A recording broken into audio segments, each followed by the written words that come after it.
Ermanni, University of Michigan great Braylon Edwards, and of course, Maz are about to take over on Woodward Sports. Every day, 2 to 4 p.m., it's the best Detroit sports talk on Detroit's best sports network, Woodward Sports.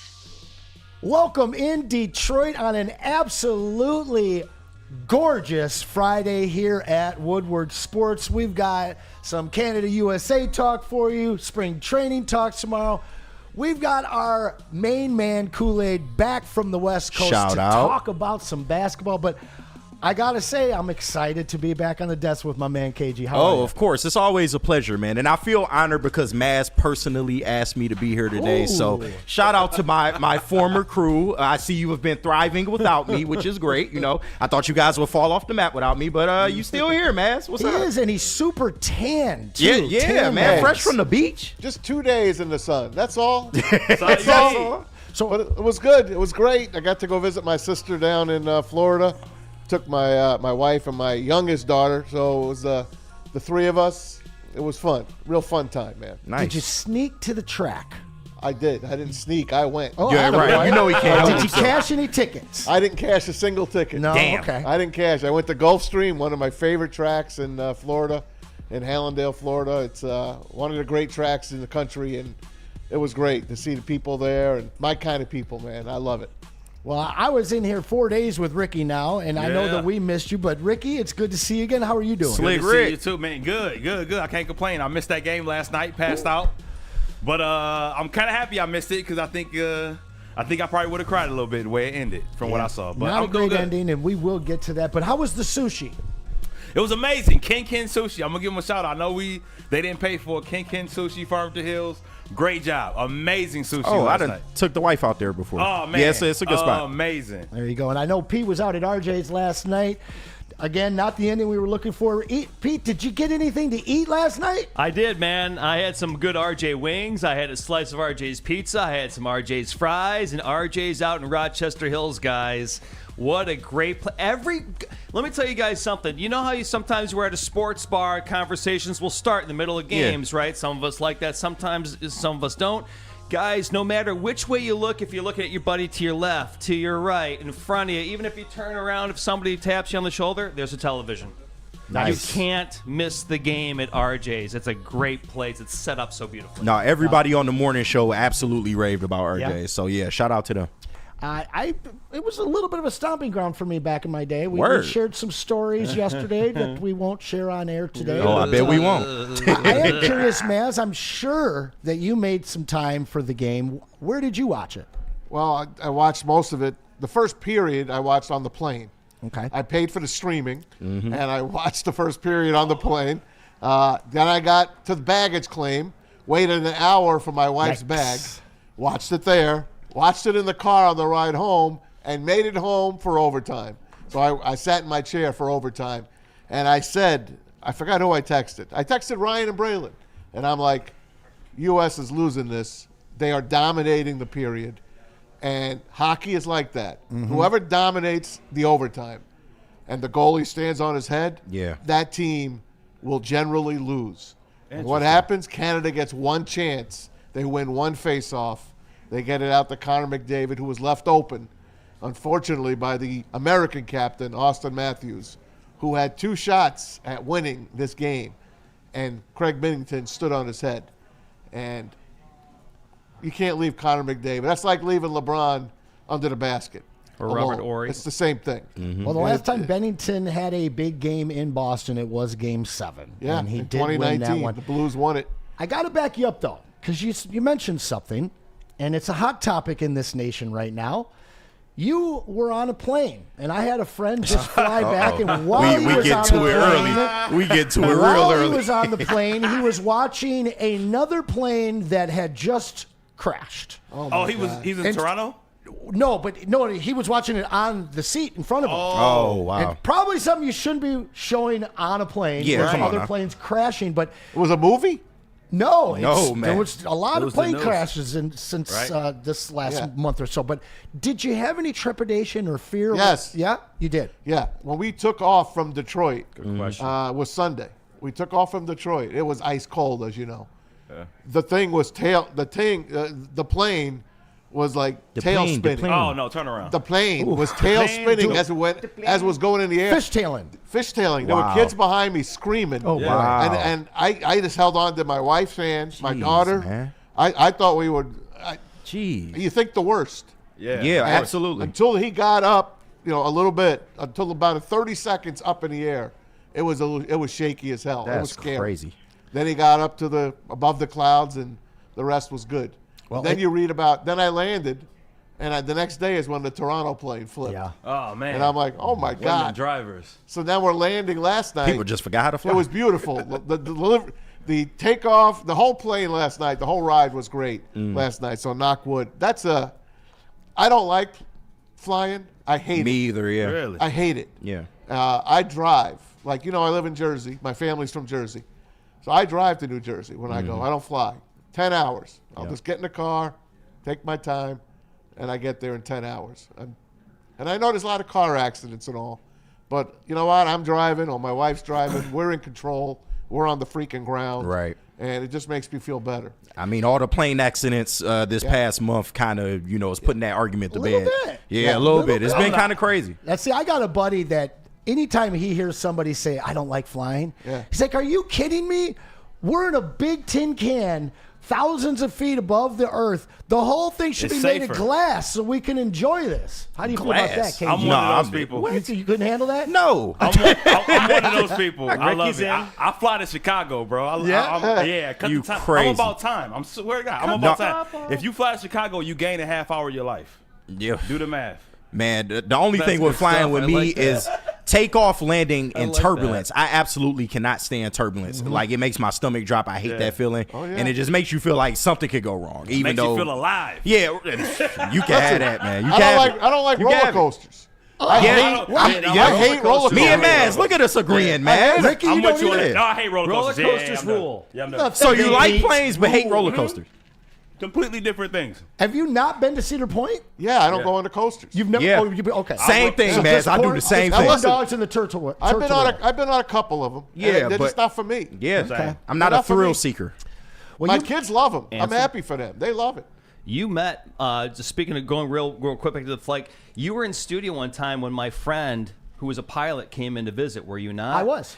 Well, he works for that airline, and he couldn't. Obviously, me and a lot of our friends were trying to reach out to him, say, hey, can you tell? He was on a 72-hour blackout. He couldn't even respond to us. I thought Yeah, it was. there is more information emerging Well, on that one, which but has now emerged. But I'm saying when it first happened, he couldn't even respond to us, even in a friendly way. He's like, "I'm off the grid, guys." Was it sorry." really an all-female crew, or is that just like some internet true. stuff? That's That's true. true. that is true. That's true. But you That is said your true. boy worked for him. Oh, No, he, no, no, he no. didn't work. He wasn't a pilot. Well, No, he The was not the pilot- pilot of that plane. The- he is a the pilot, pilot, with regardless the of airline, gender, but he's not- yeah. only had their license to fly commercial for 6 months. Oh, Get wow. out of here. And they when were you're on- landing on a slick pad like that, I mean, there's a few different Are you things. talking about the that could- Toronto? Yes, the Toronto. Yeah. Correct. But we'll hop off of that. You mentioned how cold it was. Don't It was hop off Don't yet. hop. No, you want to stay on that one? Don't hop off yet. Don't didn't right. realize- Big pause. I didn't realize that. There was an all-female thing.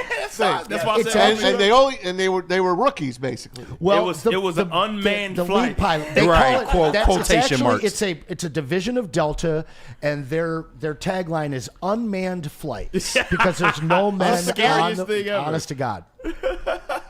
Is that what it says? Like when you're booking the flight? Yeah. Does it say an unmanned flight? Yeah. I don't know. know if you go to That like sounds their so Twitter crazy. and stuff, and they're like they actually have a pinned video of them doing like the TikToks the and TikTok type of yeah, dance and I saw stuff. that. Yeah. I thought it was fake. I ain't gonna lie. I thought it was my. fake. I get on all female flight. I'm not. What? Yeah. I'm not. Nah, I'm not. No way. dude. Crazy. Yeah, it's Endeavor Air. The name of it is Shout out Air. Endeavor. Oh, shout out our hockey Red Wings insider Satawa. Justin Satawa is in the house. You want to pop behind Maz and say hi real quick? What's up, Jay? He's not looking that excited today. Big set. And coming over there? we were just mentioning Go that to the middle there, Jess. we Yeah, were go in just the middle. mentioning how cold it's been, and Maz brought back the sun. But we were a hot USA hockey team last night. To me, we controlled that game. We won in shots on net. It seemed like we had possession most of the time. But Maz talked about it. You see those overtime periods, and the team that just dominates while the other goalie, as your words, was standing on his head, just takes that one bad bounce. Catch us up. That's all it took. I mean, I said it on the morning show on Thursday morning. If the game went into overtime, it was Canada's game to win. The U.S. needed to do it in regulation. They needed to score. They had every opportunity to. Austin Matthews, down the stretch, had plenty of chances, 2 A-grade opportunities. But when it comes down to games like this, when it's best on best, there's so much talent out there, and you lose a critical defensive zone faceoff, and then you take away one of the basic fundamentals of hockey, where you play center-on-center defense when you lose the faceoff. Matthews just leaves McDavid, leaving him wide open in the slide. It's very unfortunate because, I mean, McDavid's going to score that goal 10 out of 10 times. Yep. You can't give him that big of an opening, but it's really disappointing because as well as they played in that first game, they really had like some serious control on that Canada team, and they really were putting them in the mud, for sake of the term. And what you saw in that second game is you saw then the missing presence of Charlie McAvoy, the missing presence of Matthew Tkachuk, who only played 6 minutes in the game. Yeah. It really put a pressure on a lot of guys who needed to step up and fill roles that they weren't comfortable filling. Like, you didn't see the physical presence and dominance that you saw in that first game, in the championship game. And that's, I think, what really cost the U.S. is if they had Matthew going and McAvoy going, in overtime, Canada would have had no legs left. There would have been no legs for McDavid to make that big of a play to win the puck to himself on the draw, then lose Matthews. Matthews is probably fresher than McDavid in that moment, but narratives run true, and that's stuff McDavid, and it's honestly, it's very interesting because after the game, Connor McDavid said, yeah, like they compared him to Sidney Crosby and his golden goal to win the Olympics, and McDavid referred to this as a little tournament. Yeah. This is not a big deal to Canada. This meant so much to people here in the United States, where it really is going to set up this intense stage at the 2026 Olympics in next February, where you're going to see hopefully an entirely healthy USA team. There's also some snubs off this USA team, which I think they're going to rethink their roster a little bit more. They have Tage Thompson sitting at home, who is a big-bodied, another physical offensive forward, and that's someone who I think that they need to explore and bring into this roster. I mean, it seemed like Brock Nelson didn't get a lot of play. Kyle Connor didn't fit into that game against Canada because he's not as skilled as the top skill guys on Canada. So you're going to have to beat them by pure physicality, and that's what we lacked last night. My man, take a breath. I know that you are. I know you've been he'll go on this one since last night. Did you see what Dylan Larkin said today? Yes, that was extremely impressive. He called out the other U.S. hockey players, saying, "You guys that are sitting home, you didn't take this as serious as the Canadian players did." Talk that talk, Dylan. And I will tell you this to you. I'll say this to you, Justin. I think it meant a lot to the Canadian people. He could say what he wants, McDavid, but they booed our national anthem. Mm-hmm. It meant just as much to them or more. I got into it with a guy. Justin Trudeau put out. What did he put out on Twitter? Who cares? He put out, "You can't take our game. Yep. You can't. You can't take our country. You can't take our country. You can't take our game." So I wrote him, "Hey, 1993 is calling." Justin.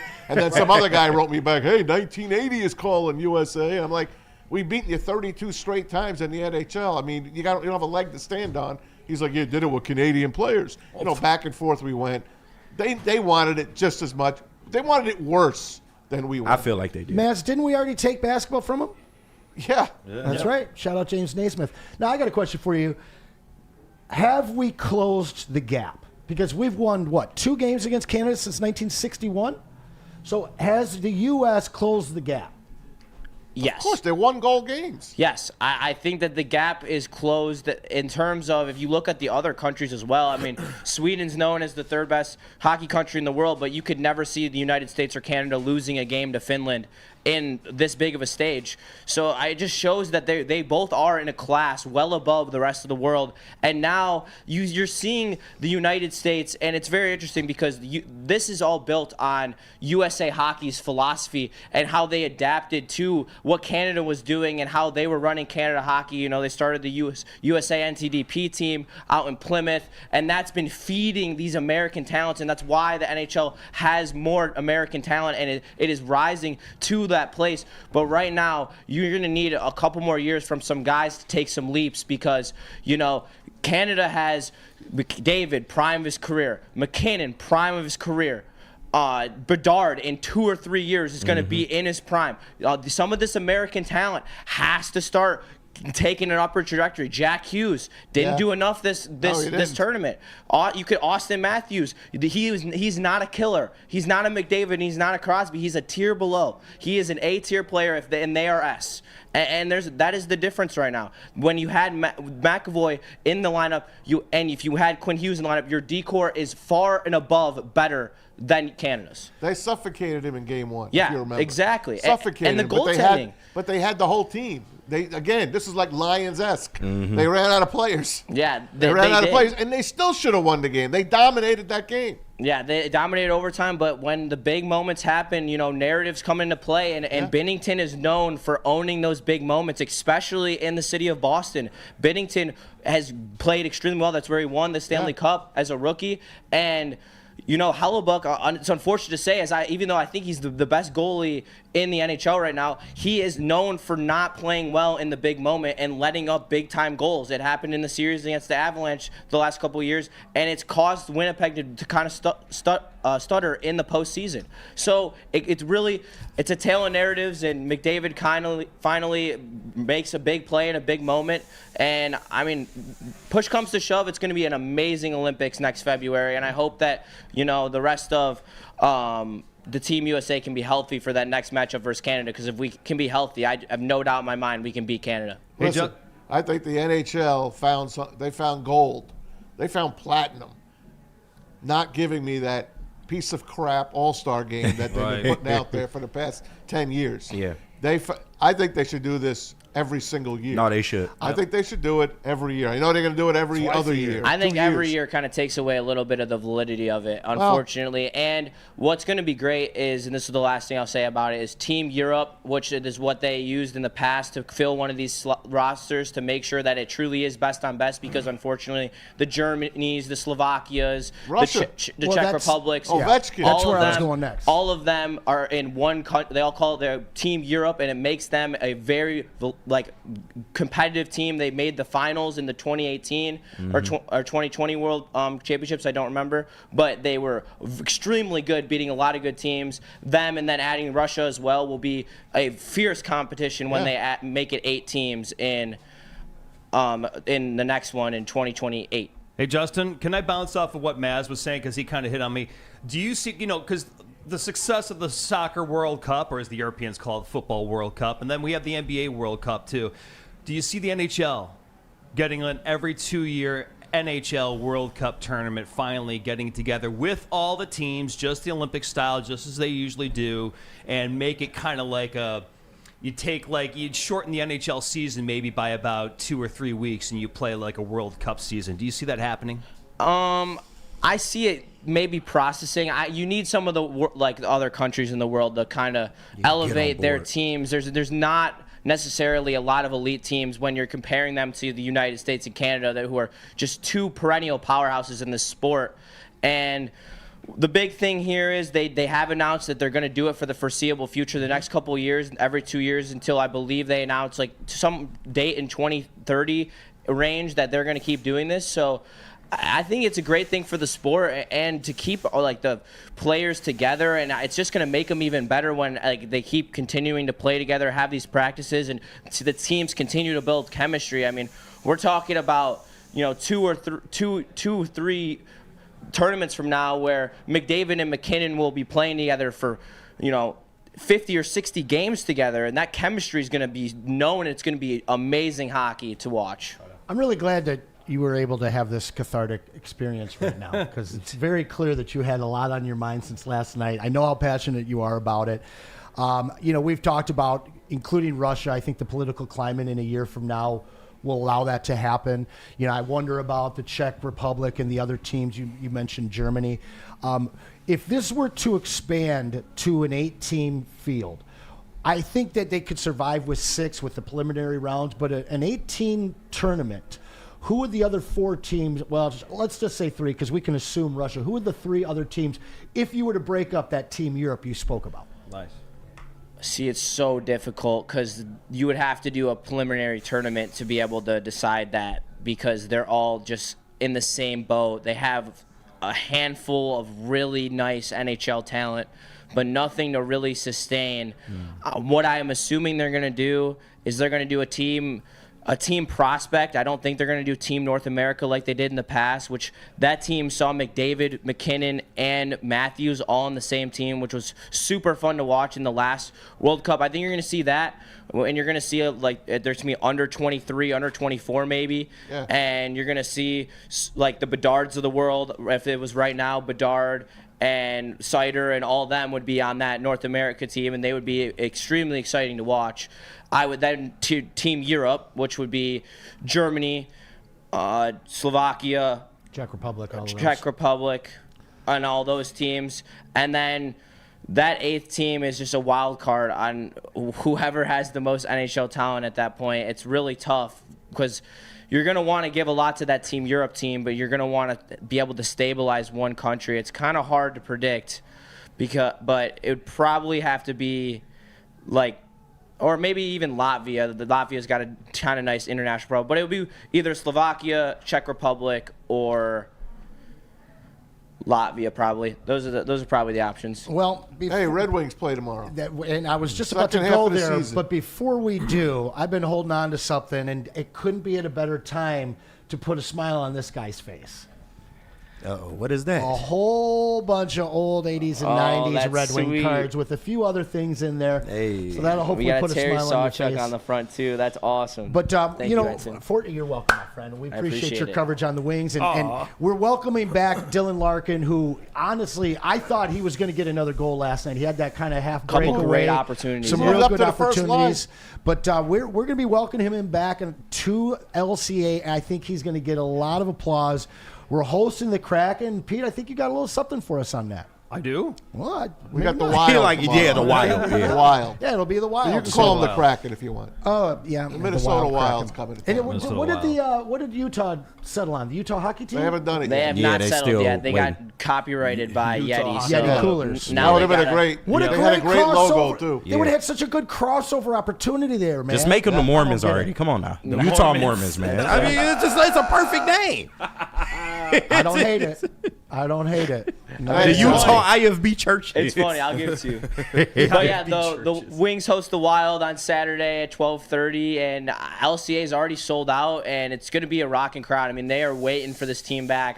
Red Wings Twitter has been fiending over not having their Red Wings around, and I agree. Larkin, Raymond are both going to get some amazing receptions by the fans, but more importantly, they're going to be playing at a level that no one on the ice is going to be able to match, other than maybe Boldy, who all played on the Team USA team. The fact that they played at this high level, the best on best, like the NHL game is slower than what we just saw in this World Championship game. So you're going to see Larkin and Raymond really having a lot of control on the ice, and I would expect both of them to get points tomorrow. I expect a big game. They're without Kaprizov still, I believe, which is their best player. So I would expect the Wings win tomorrow and to start this playoff push with a W and a great win with a great atmosphere inside LCA. Hey, they came in 7 straight. They lost to the Lightning, so 7 out of 8.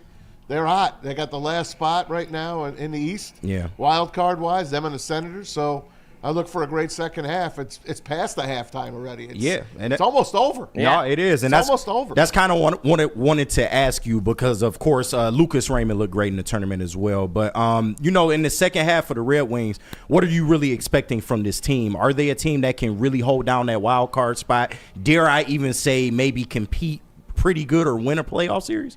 Yeah, because the way that they play and the style of hockey that McClellan has just buried deep in this team's mindset is that they play such a hard physical style now where they're going to beat the teams that they're supposed to beat, and that's the biggest thing in the NHL. All you have to do is stay level, especially when you already have the wild card spot. You're in prime position right now. You got to steal a couple wins here and there, but they have the hardest schedule left in hockey, and it starts with beating teams you're supposed to beat.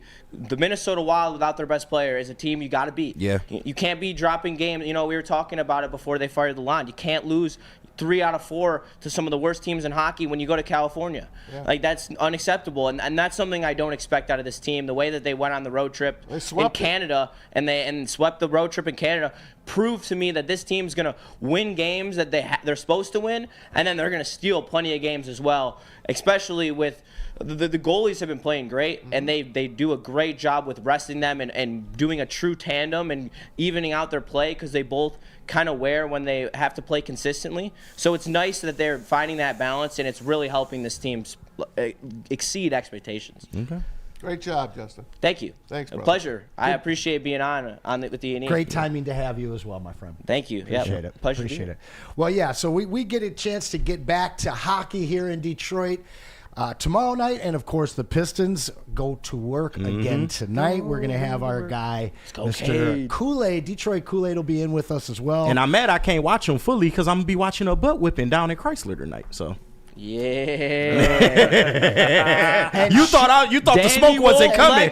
Yes, sir. And shout out to birthday boy Braylon Edwards. Yep, big shout out. Happy birthday, Bray. He'll be at Chrysler tonight, so make sure you bring those Haribo gummy worms. And if you want to give the most impactful Wolverine over the last 25 years. Yeah, for real. Number 1 on that list. How does he not? Thank you, Ricky. There it is. We talked Swanky, about this is crazy, Swank. I ain't gonna lie. Crazy, It's big bro. crazy. That even Crazy. happen? Who put that out? Swanky Wolverine. At least number 4. Yeah, there's an argument to the top 3. Okay. Probably not though. None of them had the stats in college that you can that bump Braylon Trey had. Burke down. You could put Trey. No, I think you put Trey Burke up. Up over Blake Horn. I put Jake Long over Shoelace. Either way, Braylon should be in the top 3 as well. top JJ 4, no McCarthy doubt. should be on there. Oh, There's names 100%. that I don't even know. Go to East Lansing and ask Who who the we hell's hate Naz the most. Hillman? And Yeah, I don't promise even you, know who Braylon's this gonna is. win I'm a on this Michigan list. fan. Sierra Romero. The disrespect. Sierra Romero. You got Nick Stauskas instead of Braylon Edwards That on this Cesar list. Romero? Like, You it's got crazy. Nick It's Cesar Romero. Stauskas instead of Hardaway. Yeah, or Mo Wagner. Yeah. It's crazy. Mo Wagner was putting in work that year. People was. forget, man. He was. People forget. Well, we've got plenty to download with Might as you well put today, Mitch McGarry but, up there, too. Why not? We're going to upload a little bit of love from one of our sponsors here, and that is Planet Fitness. Come on now, the judgment-free zone. You know where your fitness is essential. Listen, everybody knows Planet Fitness by now, man. It is fitness that fits your budget, no matter where you are in the world. Planet Fitness is there, and they are close by. There are 50-plus Metro Detroit locations and thousands, maybe even millions around the world, man. At Planet Fitness, you will experience a squeaky clean gym that has tons of equipment, friendly, knowledgeable staff, and a totally judgment-free atmosphere. Do you know that all Planet Fitness memberships include fitness training for no extra cost? I bet you didn't, but you want all the perks? Upgrade to that black card and use all the amenities around Planet Fitness, the hydro massage, the massage chairs, total body enhancement, anything that you want for the small price of $15 a month. It is Planet Fitness, where your fitness is essential. No one gives away more cash and prizes than Woodward Sports. You don't believe us? Here's our latest $10,000 winner. You guys posted, hey, if you guess all this stuff right, we'll give it's $10,000. I'm like, okay, well, why the hell not? And the winning doesn't stop there. How about our Outkick Your Coverage winner? I think you will. We got Tully, everybody. This guy's got a hot girl. Bigger prizes, bigger giveaways, cash, merch, tickets, and more. All from the biggest sports network in Detroit. No one does it bigger and better than Woodward Sports. Make sure you're following, liking, subscribing on Instagram, Facebook, X, and YouTube for your chances to share in the winning. From Detroit's #1 sports network, Woodward Sports.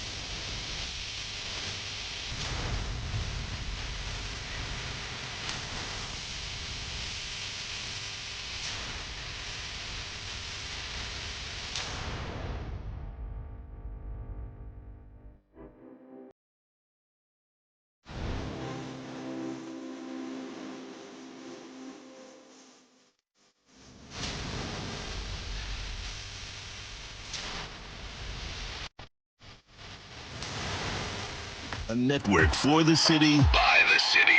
Woodward Sports is Detroit Sports. How do people feel about getting a Planet Fitness membership for $15 a month?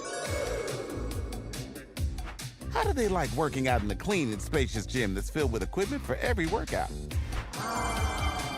And how about free fitness training in the judgment-free zone that leaves them feeling energized all day long? Join Planet Fitness today with the free PF app, online or in club, and start getting that big fitness energy for $15 a month. The most talked about Detroit media by other Detroit media, and we love it. It's the Woodward Sports Network. Walk into any Lady Jane's Haircuts for Men today. Open 7 days a week. Sit back, relax, and enjoy precision haircut, scalp massage, hot leather neck shave, and hot towel treatment from one of our talented stylists. Step up your game this season and take advantage of our $20 haircut special. Scan the QR code and get your coupon today. Lady Jane's Haircuts for Men, the ultimate haircut experience. Open 7 days a week. Walk-ins always welcome. Lady Jane's Haircuts for Men. It's wicked awesome. WoodwardSports.com and click on Shop. Get the latest in Detroit sports apparel and exclusive Woodward Sports gear. WoodwardSports.com can get the whole team outfitted. Love the Pistons, Red Wings, and Tigers? We got something for you, too. Shop online at WoodwardSports.com. Hey guys, dreaming of a new home but feeling a financial pinch? Well, Mark White and Associates, your trusted real estate experts, are here to help. Mark White and his team will pay up to $5,000 of your closing costs. That's right, I said $5,000. Call Mark White and Associates today.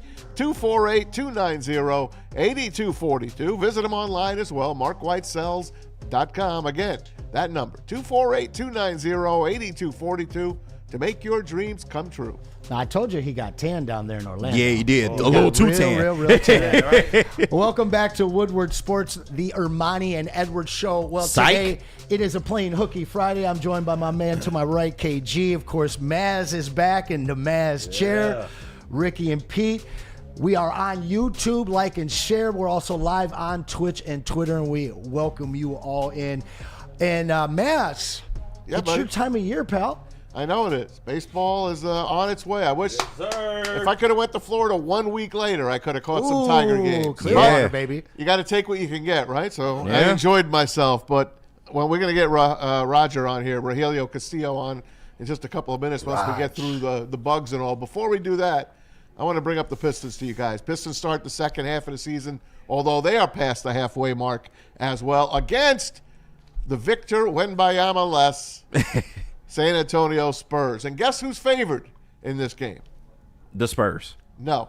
The Pistons? By 4.5. Yeah. What? The Pistons, baby. Sitting in the sixth spot, 2 games better, 2 games ahead of anyone that's behind them. And they're only like a game or two out of getting up to third or fourth place. Yeah. I mean, it's a beautiful thing to see with this team right now. And, of course, prayers up to Victor Wembanyama. You hate to see what he's going through. We experienced that as fans with the Asar Thompson injury last year, and you just hope he's able to come back 100% and be the future of the NBA that we all know he can be. But I hope he's healthy, definitely. But I'm not rooting for him to come back. Yeah, no. Not for this game, that's for sure. But he could sit out for the next 10 years as far as I'm concerned. No, I mean, yeah, but this is a game that the Pistons should win. I mean, I know they got De'Aaron Fox over there, and the Spurs have been all right, but this is a team that the Pistons should be able to beat. Don't they have Chris Paul? Yeah, ain't nobody worried about Chris Paul at this stage of his career, but the Pistons have a stretch of favorable games coming up at home.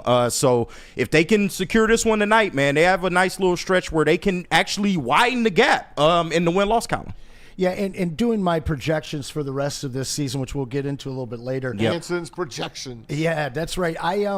I kind of saw this as a loss on the road to a Wemby-led Spurs team. Yeah. Now I've got it in my column here as a W, but this is a trap game.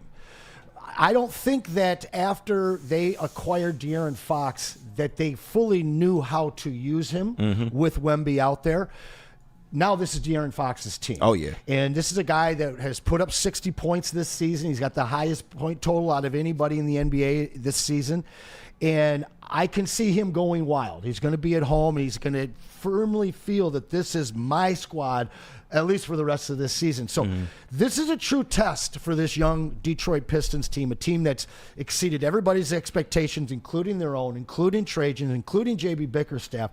But they are cooking right now. They are. You got a Cade Cunningham coming back from his first All-Star experience. What'd you think of his All-Star experience? It's exactly what you'd expect. You know, he didn't play as much as I would have liked to have seen him. He didn't get a chance to start.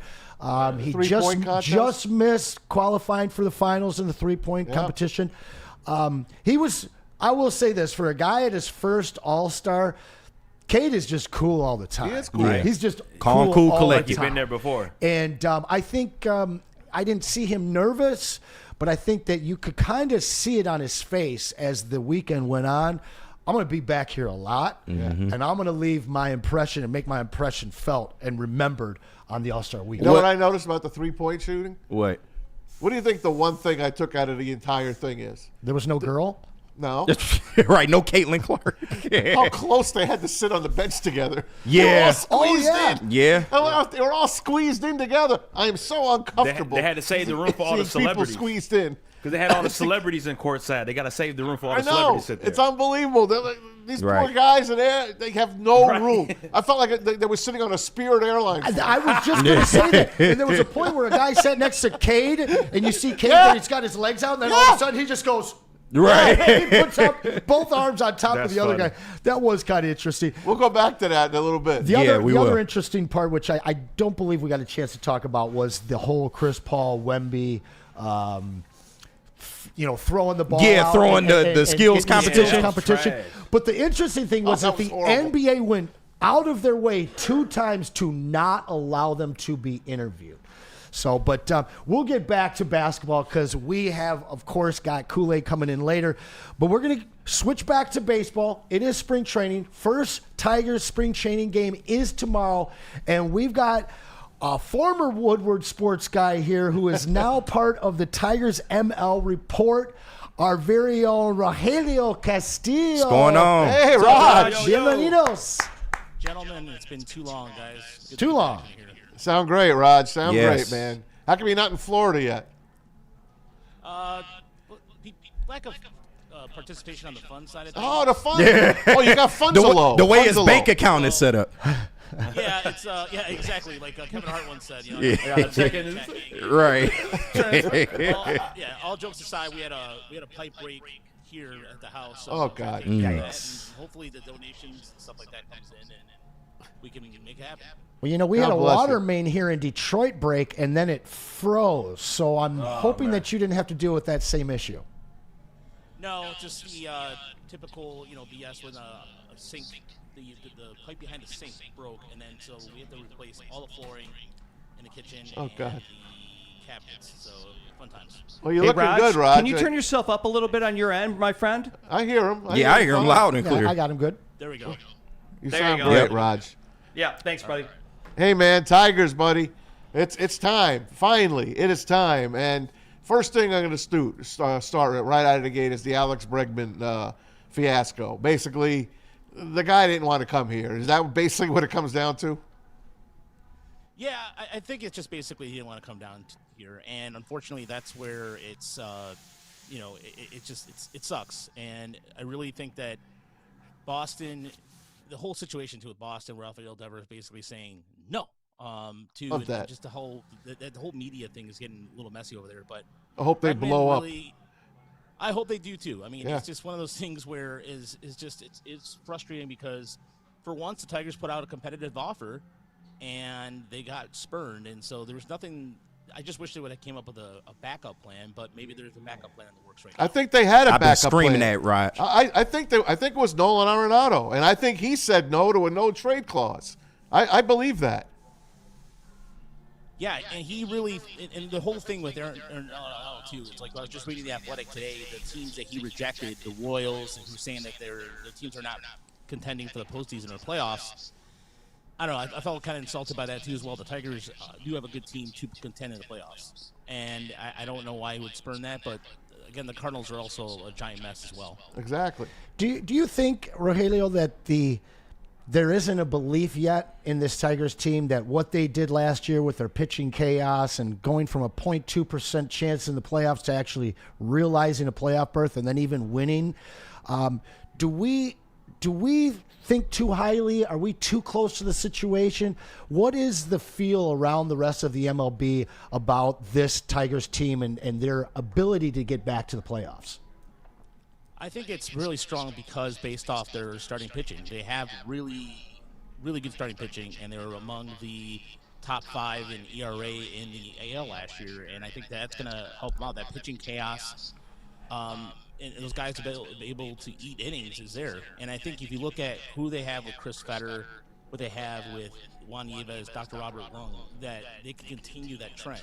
The thing that concerns me a little bit is the bullpen. Do they have enough swing and miss guys to keep that going? And that's where it's to me a legitimate concern a little bit. And because if you look at Jason Foley, you look at even just the back end of the bullpen, they have some guys that are really good. It's not that they're not good or anything, but it's just you want another swing and miss guy. You really do. Yeah, Rogelio, KG here, man. Big fan of your content. And in another Woodward Sports lifetime, maybe we would have met up. But shout out to you. And I got to ask you about this infield, man, because take a time out for a second. Okay. Raj, let's break here. Let's reboot your microphone because the chat says they can't hear you. We hear you fine. The chat says no. So let's hang up. Let's take a break here, Pete. Take a quick break. Let's hear from Caesars. All right. We'll hear from Caesars, and we'll reboot Rogelio, and we're coming right back to you, KG. All right, sounds good. Thanks for your patience, guys. Book then right now if you scan that QR code above my head and use the code word Woodward1000 to get your brand new Caesars Sportsbook account. And when you get that brand new Caesars Sportsbook account, deposit at least $20, make a bet of $20 or more. If that first bet happens to lose, you'll get that first bet back as a bonus bet up to $1,000, but only if you scan that QR code above my head and use the code word Woodward1000 to get that brand new Caesars Sportsbook account. We'll be right back. Big injuries, big news. Twice a week, Dr. Jeff Pierce from Michigan Sports and Spine joins Woodward Sports Network for the Injury Insider Report. Big D Energy Tuesdays at noon, and Ermanni and Edwards with Maz Thursdays at 3:30. Get expert analysis and in-depth breakdowns on the latest sports injuries from the man trusted by top athletes in the community, like D-Mac. Whether it's the Lions, Pistons, Tigers, or Red Wings, Dr. Pierce talks us through it all. Don't miss the Injury Insider Report with Dr. Jeff Pierce, your go-to source for understanding the impact of injuries on the games and players we love. Only on Woodward Sports Network. Scan the QR code on the screen or go to MichiganSportsandSpine.com to see if Dr. Jeff Pierce can help you. Stop searching for a vehicle and start finding one. Les Stanford Chevrolet Cadillac makes it easy. We harness the power of multiple dealerships and own the biggest selection of GM brands in the area to get you the car you need. With the Les Stanford Group, you'll have access to 4 different dealerships, providing you with more makes, more models, and more choices. We're connected to more than 1,000 vehicles, and with so many high-quality CPO vehicles available, you'll find new car quality at pre-owned prices. You can start and end your search at lesstanford.com today. WoodwardSports.com and click on Shop. Get the latest in Detroit sports apparel and exclusive Woodward Sports gear. WoodwardSports.com can get the whole team outfitted. Love the Pistons, Red Wings, and Tigers? We got something for you, too. Shop online at WoodwardSports.com. Welcome back, Woodward. We apologize about the technical difficulties. Once again, join us on YouTube, Twitch, and Twitter, but we are back with our Tigers insider from Tigers ML Report, our man Raj. Yes, sir. Hey, Rogelio. Hopefully everything works.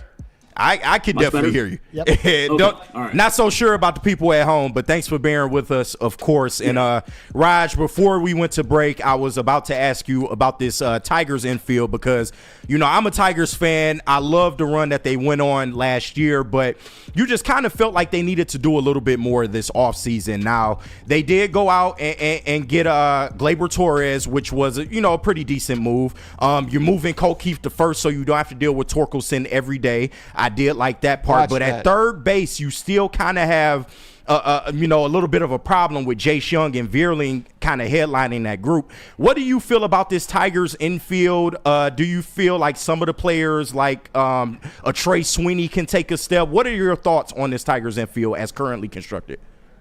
I think that defensively they took a step back, at least in my opinion, because you look at young numbers last year at third base, and of course in a relatively small sample size. And he had the wrist injury, which affected his throw because you're going from your mechanics from second to first is completely different from your mechanics from third to first.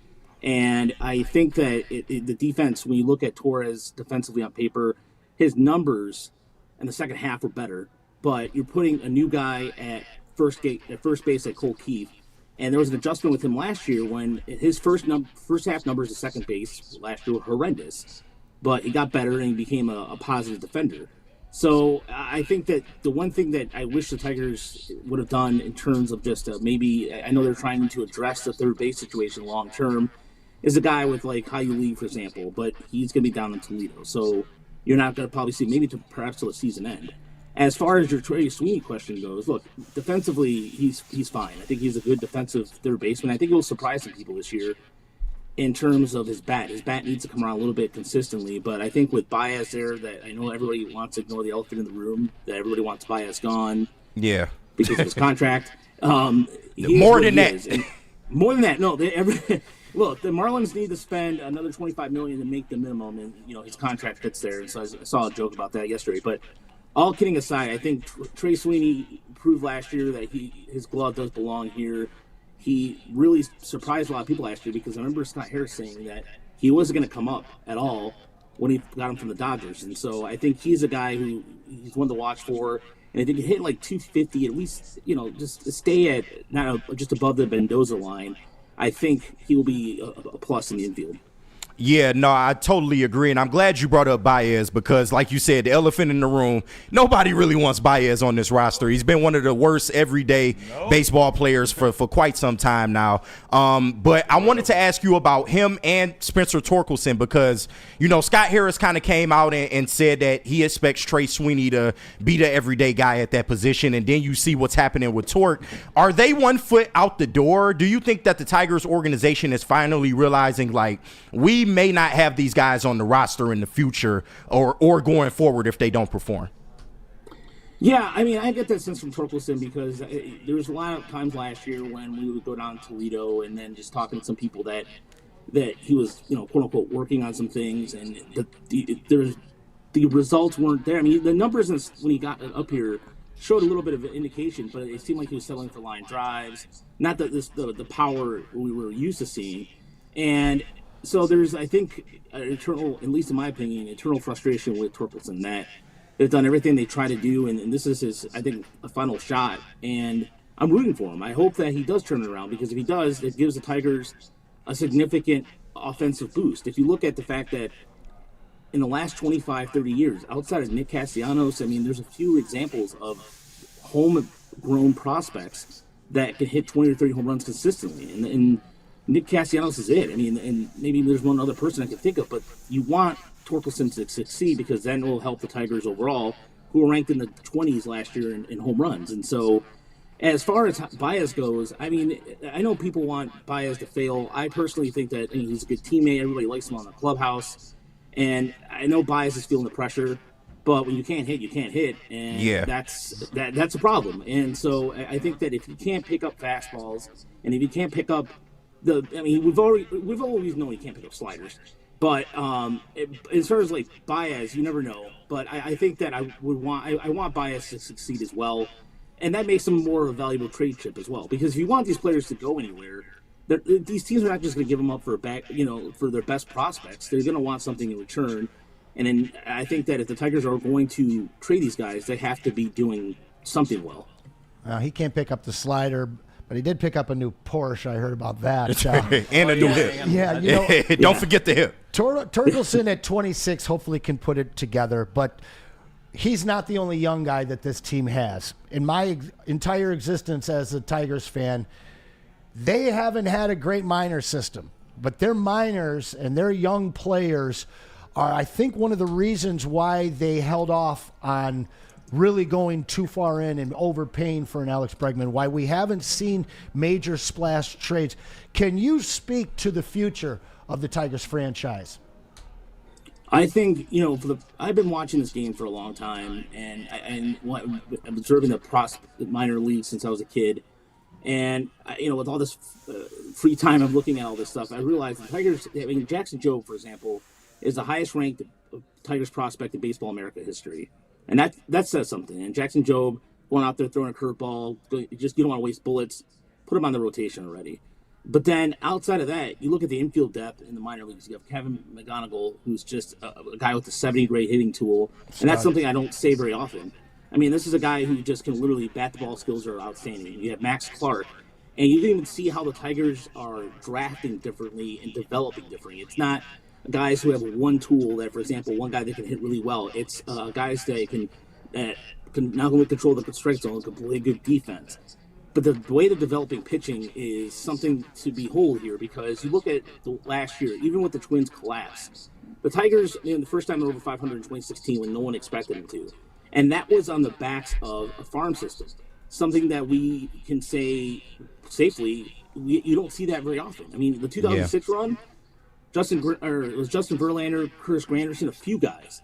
But this was 8 or 9 guys from the farm system, which is really kind of unheard of if you think about it, outside of the 84 Tigers. And so that to me bears well that this farm system, not just one that's just smoke and mirrors or just the rankings to everybody, even Keith Law, who notoriously is an asshole when it comes to Tigers prospects, has been favored the Tiger system. And I think the future is pretty good.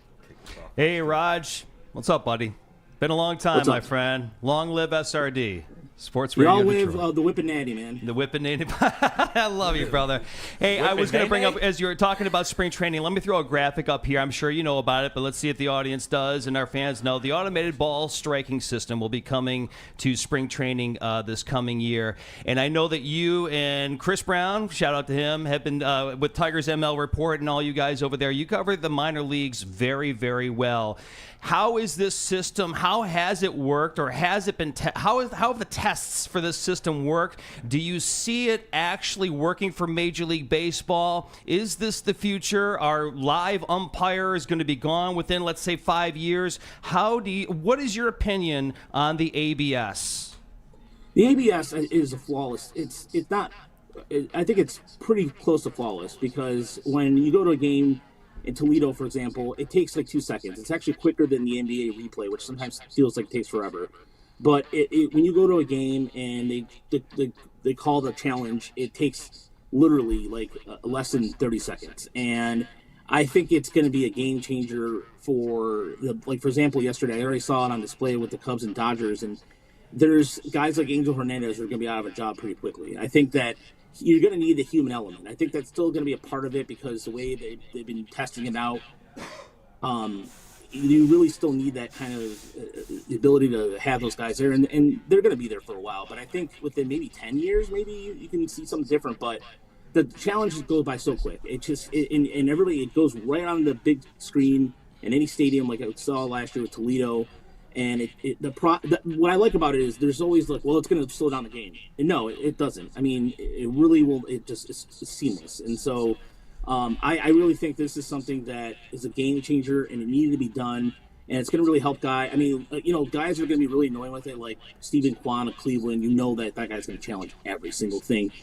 But it's a part of it's not going to make the game any slower. I think it's seamless. Just like some of the other changes that baseball is implemented already, you're not even notice it. Hey, Raj, I remember when they was hating on the pitch clock, and look what happened, man. That was probably the best thing to happen to baseball.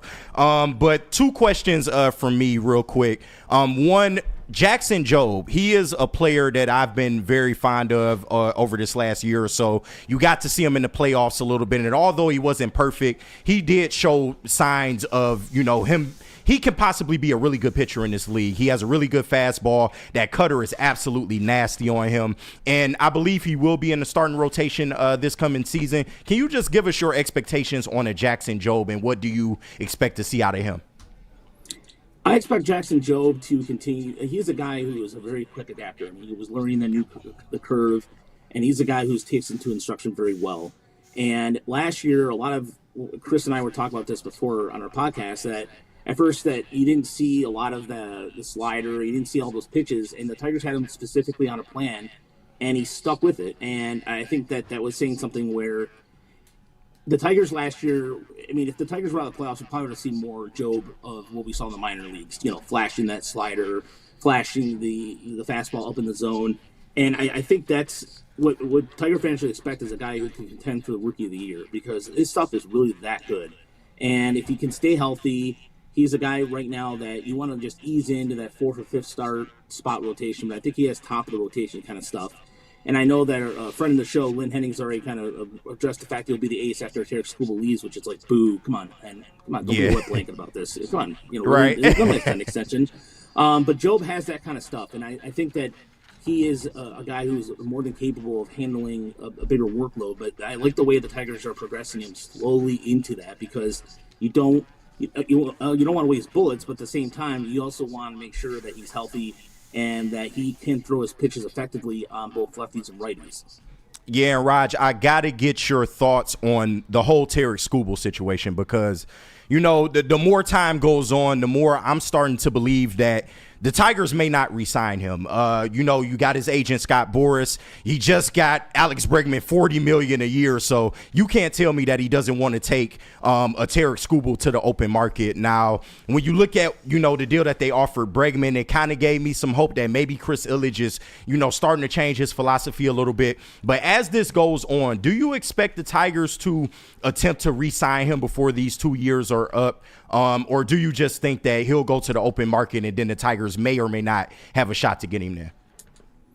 I think they're going to try, but Scott Boras has the reputation of putting his players on the market. He wants that to happen, and that's been something of his ever since he's been an agent. And so I think that if he can get him to the market, he's going to get his money. He's going to get him what he wants to get paid. And so it depends. I mean, I think the Tigers are an interesting crossroad here, because do you go the Tampa Bay route, which is Tampa Bay has that reputation of once you hit 30 as a pitcher, we don't care. Yeah. We're going to trade you. We're going to do whatever we want to do with you, because we're just going to develop pitchers, and that's what we're going to do. And it's worked for Tampa.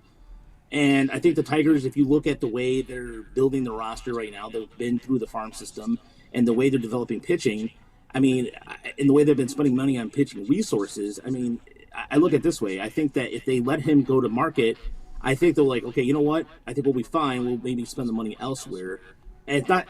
I know they're going to try to make an attempt here. I mean, Skubal is the best left-handed Tigers pitcher outside of maybe Mickey Lolich in a long time. And so in terms of a guy that they've drafted and developed. So it's just with Scott Boras. If it wasn't Scott Boras, I'd be a little more optimistic. But it's Scott Boras. I mean, it is what it is.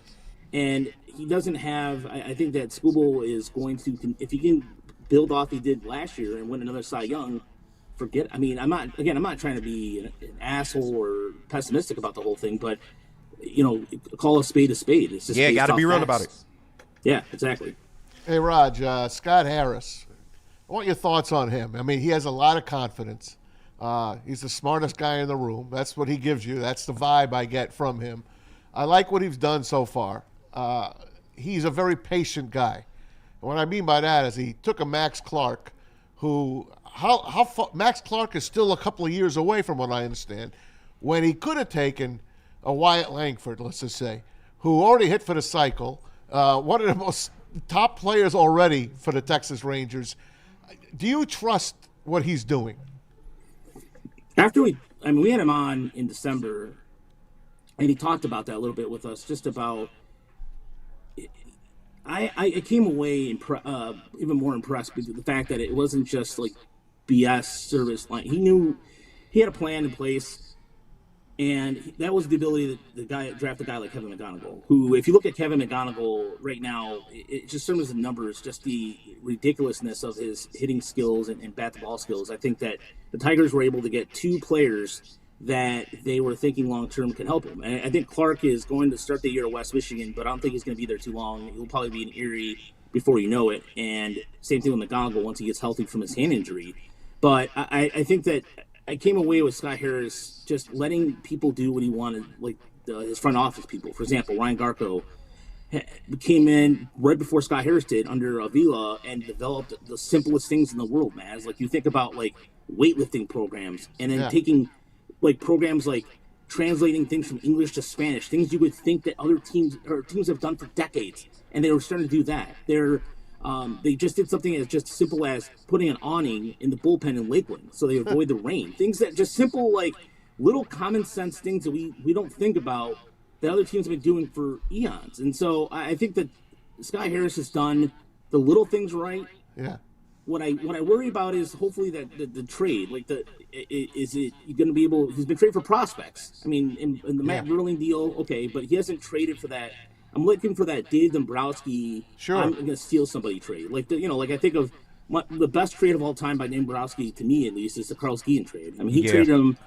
That was a straight up robbery. Then he gets Roberto or Ramon Santiago back, like haha, and he just basically flipped off the Mariners with that stuff. So that's where I'm looking for that. That's the next thing I want the evolution of Scott Harris is to get if these two prospects he got from the Dodgers work out, great, and I think they will. But get a proven player first, and then I want to see how that adds to his legacy. I'm totally with you. And we feel the same about Brad Holmes. They both draft well, let's say. They both know players. They like young college guys, young high school players that could play eventually. But I'm just saying, if there's a guy that's ready to be picked off the tree already, let's go ahead and do it. You've got look what Baltimore has done. Baltimore, they don't make a trade. They keep their guys. When will the Tigers flip some of these guys and get me a third baseman that could hit 30 home runs? Please. You can't go in with Jace Young. I'm sorry. You can't. And then Colt Keith at first. Colt Keith being at first? Here we go. What are you going to get? 25 homers from both positions? Maz, when I saw you at Little Caesars a couple weeks ago, and we talked about this lightly, the defense has gotten a little bit worse, and that's a concern for me because you look at A.J. Hinch. A.J. Hinch prides himself on having the surgical way of putting his lineup together and having the ability to have these players' versatility. And that's where, I think the Tigers have some pitching depth for once that they can trade, and they could do something with it. But I don't – the question is are they going to wait till the trade deadline, or are they going to do something before spring training?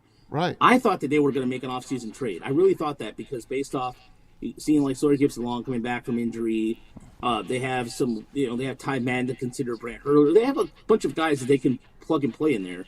But it is kind of like, okay, well, when is that going to happen? And that's, to me, I mean, if you look at the market out there right now, trade market-wise, I think there's also teams that are asking for the moon and stars, too. Like the Cardinals with Arenado. Who knows what they are going to be asking for? But I'm sure Harris is just like, or like you guys suggested the Vladimir Guerrero deal, which I'm like, That's it. Stop right there. Vladdy Guerrero, he's not going to re-sign with Toronto. Go get the guy. Please. Well, let me just interject a little bit here because that's where I was going. Our very own Woodward on Twitter, we've got a mock trade. Colt Keith, McGonigal, Hao-Yu Lee, and Troy Melton for Vlad Guerrero. Where do you sit on that, Raj? Honestly, gentlemen, if he's going to sign like a $600 million deal and stay in Detroit for the rest of the decade like Miguel Cabrera, sure. But look, I'm going to say this. Kevin McGonigal and Hao-Yu Lee, our guys are like really, really good prospects. And I understand you have to trade some value to get some value. I'm not disputing that whatsoever. But both those guys, I just can't, even take my prospect love aside a second. Colt Keith, okay, maybe that's fine. But honestly, that's just too much for the time because those guys are under control. But you have to assume that he's going to sign that long-term deal. And I just don't – that's where Vlad's going to want that money. He wants that Juan Soto money. Is he going to get that Juan Soto money? I don't think so. But still, like, it's just too much. To me, it's just too much. I'm sorry. Like, it's way too much to give up for Troy Melton, fine. They can roll pitchers on trees at this point. But those two guys I just mentioned – as much baseball I watch those guys, the Tigers just to give them up like that, considering they haven't had infield depth like this in decades, then I just can't do it. Remember, though, the Detroiters were really worried about losing Cameron Maybin. That being said, I wasn't worried about that. I've been hearing rave reviews about Hao-Yu Lee. We already know about McGonigal. I love that you brought up Mickey Lolich. I actually grew up 2 doors down from him. He still lives right next to my mom. And he was awesome. The last pitcher to win. Well, there's only been one since 1968 to have won 3 games in a World Series. Anybody know who it was? since Mickey Lulich? I don't. Since Mickey Lulich, I want to say, was it Dave Stewart? The unit, baby. Randy, Oh, Randy Johnson. Randy 2001, right? Johnson. The bird killer. Yeah, you stump Raj. yes. Okay.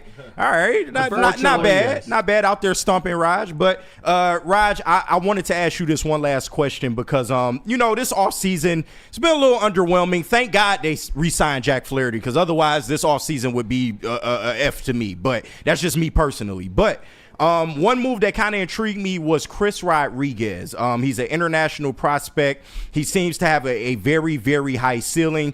I don't know a lot about him, so can you just, elaborate on what you know about Chris Rodriguez, what his ceiling could be as a Tiger if he comes up to the big club? I mean, I think C-Rod, or I like that. Right. C-Rod, so that's cool. Chris Rodriguez is a guy who the Tigers are starting to get better at international because the Tigers, I mean, flat out. They've been bad for a while. They've been bad at it for a while. I mean, if you think, hi, Stephen Moya, if you think about guys like that. No, but Chris Rodriguez, I think, has some tremendous upside to him. Very good bat ball skills.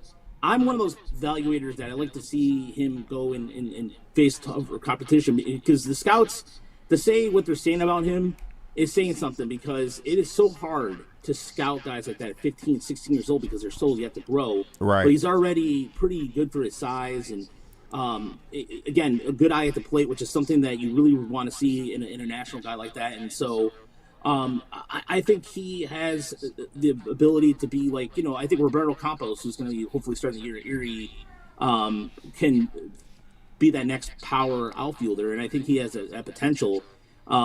I'd love to see him if he goes quickly through the Dominican Summer League and he's in complex ball within a year or two. That's a good sign. If you can see those guys before the age of 19 in complex ball and in Lakeland, like you saw with Max Clark, that's a good sign. But if they're in the DSL, the Dominican Summer League, for 3 years, I worry a little bit. But I think that the physical tools are there. It's just a matter of see him in game action and seeing more what he can do against a guy who can throw a slider or advanced pitching. Because right now in those summer leagues, he's facing guys who are not really grown men yet. All right, last one, I promise. Oh, sorry. Can anybody beat the Dodgers this year? I like to think that based off like the baseball's history of, you think of the Mariners who won 116 odd games in 2001 and then they end up like choking it away. They didn't have a team like this, Raj. They didn't have a team like this. You're right. You're absolutely right. The Dodgers are loaded to the gills. It doesn't matter. They're very good. They have a very good bullpen. Right now, I just don't see any team in the NL right now. San Diego had a really strange offseason. I thought San Diego might do some things, and they didn't really do jack shit. They went backwards. Yeah, they went backwards. Yeah, the Phillies had an interesting offseason, but they didn't really – their depth right now in their minors is kind of like they traded that away to the Angels. They traded two really good pitchers that could have helped out for bullpen help, and that's, of course, a Dave Dombrowski move, so that's we're used to that. But they have a couple guys in there that can fill the void. But I think Philly is probably the only team that I think that can hang with them, maybe Atlanta. But in the West right now, you know what I give props to? The Diamondbacks. The Diamondbacks at least did something. They were trying to sign pitching. They were able to at least keep up with the Joneses a little bit enough. Is it enough to where they can knock off the Dodgers? No. I don't think so, but look, it is a long season. The Dodgers are injury prone, but Dave Roberts has, he's a veteran manager. He knows what he's doing, and you have Ohtani, and nobody else has Ohtani, so that's all you need to know. Yeah. Well, our apologies to Fox 2, but some absolutely amazing information from Woodward. Oh, no, you all good, bro. $1 in the bowl, Roger. $1 in the bowl. Some wash your mouth out with soap, Roger. From our Woodward alum, Mr. Rogelio Castillo from the Tigers ML Report. See you, I'm Raj. sure we'll have you back plenty of times, but we are well into hour number 2. Appreciate it, Raj. Yep, thanks, We're going Raj. to take just a moment and hear from Dr. P. Please like and share on YouTube. Otherwise, find us on Twitch or Twitter, and we will be right back. All right, guys, you know what the deal is. Do not miss out on our expert sports injury insights with Dr. Jeff Pierce of Michigan Sports and Spine. Join him every Tuesday on Big D Energy. He joins us on Thursdays. Trust the guy that DMAC and Braylon trust. Dr. Jeff Pierce is here to keep you in the game and performing at your best. For more information, visit MichiganSportsandSpine.com or call 248-426-9944. No one gives away more cash and prizes than Woodward Sports. You don't believe us? Here's our latest $10,000 winner.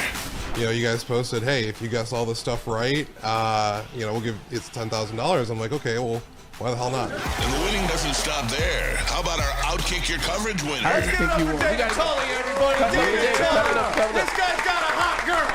Bigger prizes, bigger giveaways, cash, merch, tickets, and more. All from the biggest sports network in Detroit.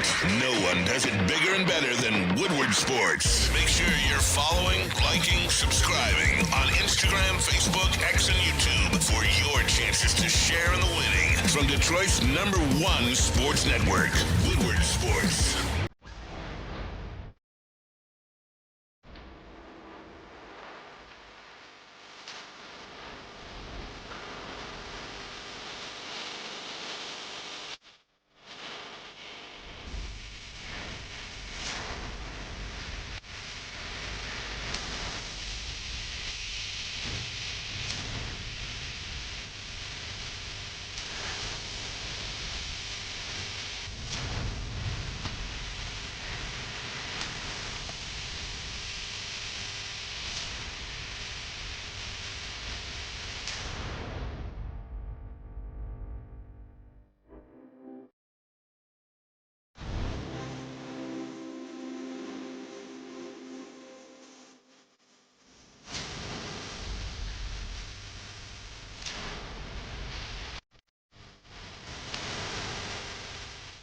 A network for the city, by the city. Woodward Sports is Detroit sports. How do people feel about getting a Planet Fitness membership for $15 a month? How do they like working out in a clean and spacious gym that's filled with equipment for every workout? And how about free fitness training in the judgment-free zone that leaves them feeling energized all day long? Join Planet Fitness today with the free PF app, online or in club, and start getting that big fitness energy for $15 a month. A network for the city, by the city. Woodward Sports is Detroit sports. Into any Lady Jane's haircuts for men today. Open 7 days a week. Sit back, relax, and enjoy precision haircut, scalp massage, hot leather neck shave, and hot towel treatment from one of our talented stylists. Step up your game this season and take advantage of our $20 haircut special. Scan the QR code and get your coupon today. Lady Jane's Haircuts for Men, the ultimate haircut experience. Open 7 days a week. Walk-ins always welcome. Lady Jane's Haircuts for Men. It's wicked awesome.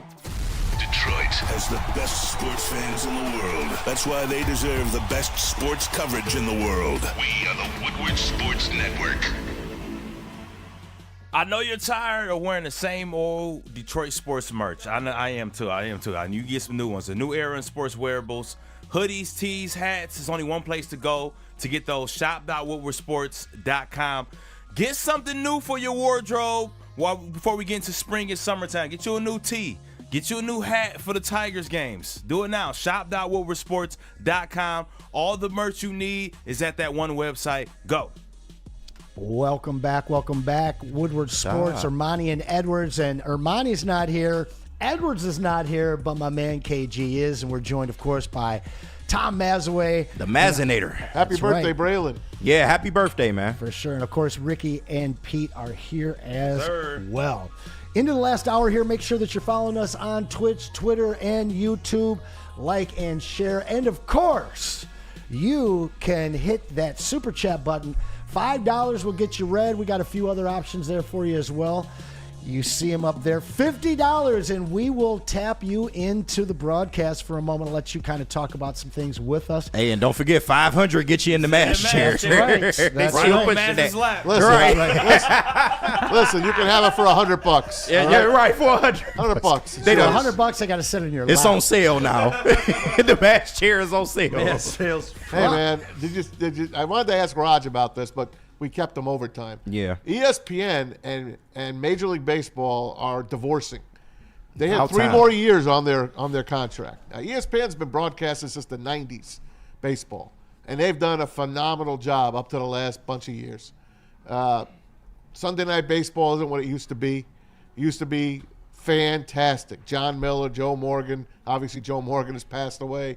Rest in peace. They've done all right, but what they've done in the last bunch of years, there's no Baseball Tonight anymore. It's kind of like they kind of just do football and they do NBA. That's what they do. College football when it's there. So MLB said, listen, we'll let you out of the last 3 years of your contract. And they said, okay. So they're going to do this year, and starting next year, baseball is up for grabs. And you know the local broadcast. I don't know if you guys talked about this earlier in the week, but the FanDuel network, which used to be Bally's, which used to be Fox Sports Detroit, is now It's going to Amazon. It's going to go to Amazon. Now, I think in most cities, it's going to go to Amazon. I don't know if ours is going to Amazon. Really? Because there are certain cities that FanDuel, it works on. Right. And like I have DirecTV. So I have FanDuel TV on mine. And other cities do not have it anymore because of the bankruptcies. So they're the ones I think they're going to have to use Amazon. I don't think us in Detroit, I have to do some more homework on this. But for the long term, ESPN and MLB are headed for a divorce. I believe they're going to do a little more streaming, obviously. That's easy. But I think TBS/TNT will get the Major League Baseball package. Don't forget, the NBA, what they do to the TNT guys. Right. Yeah. They got a divorce there. So And they're going to ESPN Yep, next they're year. going to ESPN. I believe TNT, TBS, and they got some great announcers there. They do a phenomenal job with baseball. Brian Anderson, Ron Darling, that crew. You got Ernie Johnson can do a mean game. They got a lot of talent on that station. I believe MLB will be okay. I'm going to miss it on ESPN, but not the way the last It's been 5 bad to for 6 years. I would say a decade. Like It's- Carl Ravage, I loved him as Baseball Tonight host. He's not a broadcast. To me, he's not an announcer. Yeah. He's not a play-by-play. They throw guy. Joe Buck on there from time to time for some reason. They have Joe Buck, and they never used him. Yeah. Maz, They never used him. Where would you like if one network got all of the baseball Fox. games? That's where you'd want to see it? Yeah. Bigger budget. Fox, but Fox isn't going to do a Sunday night baseball game. They're not. They have their Saturday game. Sunday night is for Murder, She Wrote. You know, Right. Shows like that. So I think TBS. If TBS gets it and Brian Anderson is the I main can see voice, it. I'm in, man. I can definitely see that. And I mean, I think it was a perfect storm of things because it's just not appointment viewing anymore in terms of baseball. I think with the popularity of baseball kind of falling down and it coincided with the fall of ESPN, as we know, the personalities aren't really the same. They don't produce the same type of shows that they used to produce. I think it was a perfect storm of things. In the last 10 years, I'd say some of those ESPN broadcasts were kind of brutal, man. So I'm glad to see them get a fresh start because I feel like the popularity of baseball is starting to make its way back a little bit slowly. You have the MLB finally starting to embrace their international players and things of that nature. Maz, what do you think about baseball going back to NBC? Because I think there's a good chance that can happen as well with the success of Peacock taking off as well. Yeah, so you they're never getting know. basketball They got back. basketball They got back. basketball back. I think it could be a good spot for I think that's where they put their money. I'm telling you, the TBS family, the Turner Broadcasting Network, that's the best place for them. Yeah. They got the money and they got the broadcasters to pull it off. I love knowing ESPN's got Wednesday night baseball. They got a doubleheader. Sunday night baseball. Fox has the Saturday afternoon game. I watch a lot of baseball. I have the package. I'm going to use it. I hope it goes to a good home. That's all. It's my favorite game. I just love watching it. Well, it's a long season, but I really enjoy it. The nation's pastime is growing in popularity again, but it is not king. No. We know what king is. Yeah. And the king is the NFL. And you the king wanna gonna be catch the us king. up, help us get caught up I can. on what's going around and going on in the NFL, my friend? I'm going to start with NFL Network's Daniel Jeremiah. I knew you were going there. He's very good. Yes. He is saying, despite the strong defensive tackle class that's coming out from this rookie season, the draft class, he said, and this is his quote, "I would do whatever it took to bring Myles Garrett to the Lions. And he says, knowing that could bring a parade to Detroit as well. I mean, Go ahead, Kenny. This is a common sense tweet to me. I mean, we have talked about this, and I know a lot of people don't want Brad Holmes to trade that draft capital. I believe you're one of those people because he's so good at drafting, and I don't doubt that at all. But when you have a GM that's good at identifying talent as Brad Holmes is, the opportunities will be there. He's able to find gems and diamonds in later rounds. So you got a guy that's a Hall of Fame gold jacket guy, double-digit sack for a career guy right now. He's ready to go. You know what you're getting with him as soon as you plug him into this team. So I'm in agreement. You do everything you can do to go out and get a Myles Garrett and put this thing over the top. Ricky, what would it take? What's the cost to get Myles Garrett? Whatever it costs, I don't care, man. I'm You one don't of those care. people. Okay, but I need a picks. number. We need a number, a concrete number. I'm gonna let these guys give theirs as well. What's yours, You Ricky? talking about like salary number No, or what do we got to give picks? up? Is it The first 2 two-round picks? picks? Is it 3 first-rounders? I think 2 first-round picks and was it Hendon Hooker or yeah, I'm gonna stick there. I don't whatever it takes. Yeah. I can't even say what it takes. I saw Broderick Martin in one of those. Broderick Martin? Yeah, I know, right? Crack our lineup. No, but they threw it was like a mock trade, but they had a whole bunch of stuff. But Let me mock it. I don't think it'll be as steep as people think it will be because he already said that he's going to rework his contract when he gets to his new team. And, he wants to get paid. So I think the compensation is 2 first-rounders in a late round. That's just to even, start the talks. After that, you may throw in a player, but if 2 first-rounders, let's say a third-rounder doesn't get it done, and then a player, I'm tapping out. I'm sorry. Okay. And see, to me, Maz, I believe that the bidding absolutely starts bare minimum at 2 first-round picks. It has to. But now you've got 30 other teams vying for the premier defensive lineman edge rusher in the league. So I'm seeing that cost bloating past 2. You're looking at maybe even 3 or 2 firsts and a second or a third. But what I've gone back through the last couple of weeks is unless you're getting a quarterback, and there's only one, and it's Matt Stafford, these trades have never worked out for anyone. You look at A.J. Brown, it's just a first, and then there was a swap of thirds. Yeah. You look at Frank Clark, it was a first, second, and third. And then they also got back, I believe, a second or a third in that deal. Frank Clark wasn't bad, though. Well, Frank Clark obviously was very good. But then you look at the Khalil Macks and the Sam Bradfords and all of these other trades were multiple first-round picks. A lot of draft capital went out to secure these big talent guys. They've gone nowhere. In fact, these teams have gone backwards after they've made these deals. So for me, this one's a no-brainer. If we're bidding against ourselves and not 30 other teams, I think we can get it done at a cost that's palatable for me.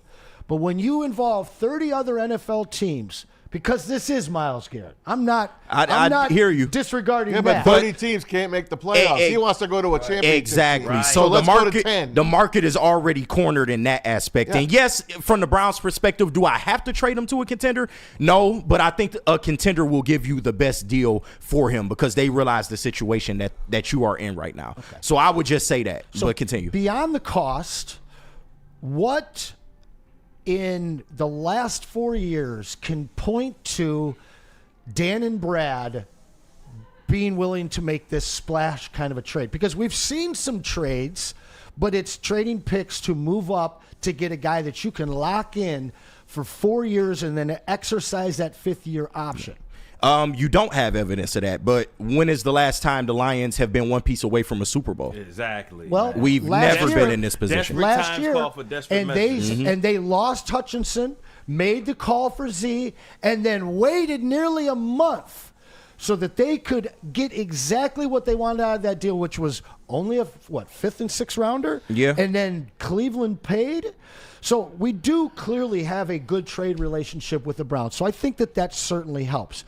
But we've been asking for this trade this is our 3rd year now. Yeah, but And it's real now because he's actually won it out. Before, it was just hyperbole. Okay. Now he wants to go to a winner. He's trying to get out of Cleveland. So I do agree with you on some aspect of this. But the Tigers the Lions are in different waters right now. So you kind of have to change your philosophy a bit. And if the Super Bowl and the playoffs didn't teach you anything. It should have taught you that pass rush wins championships at this point.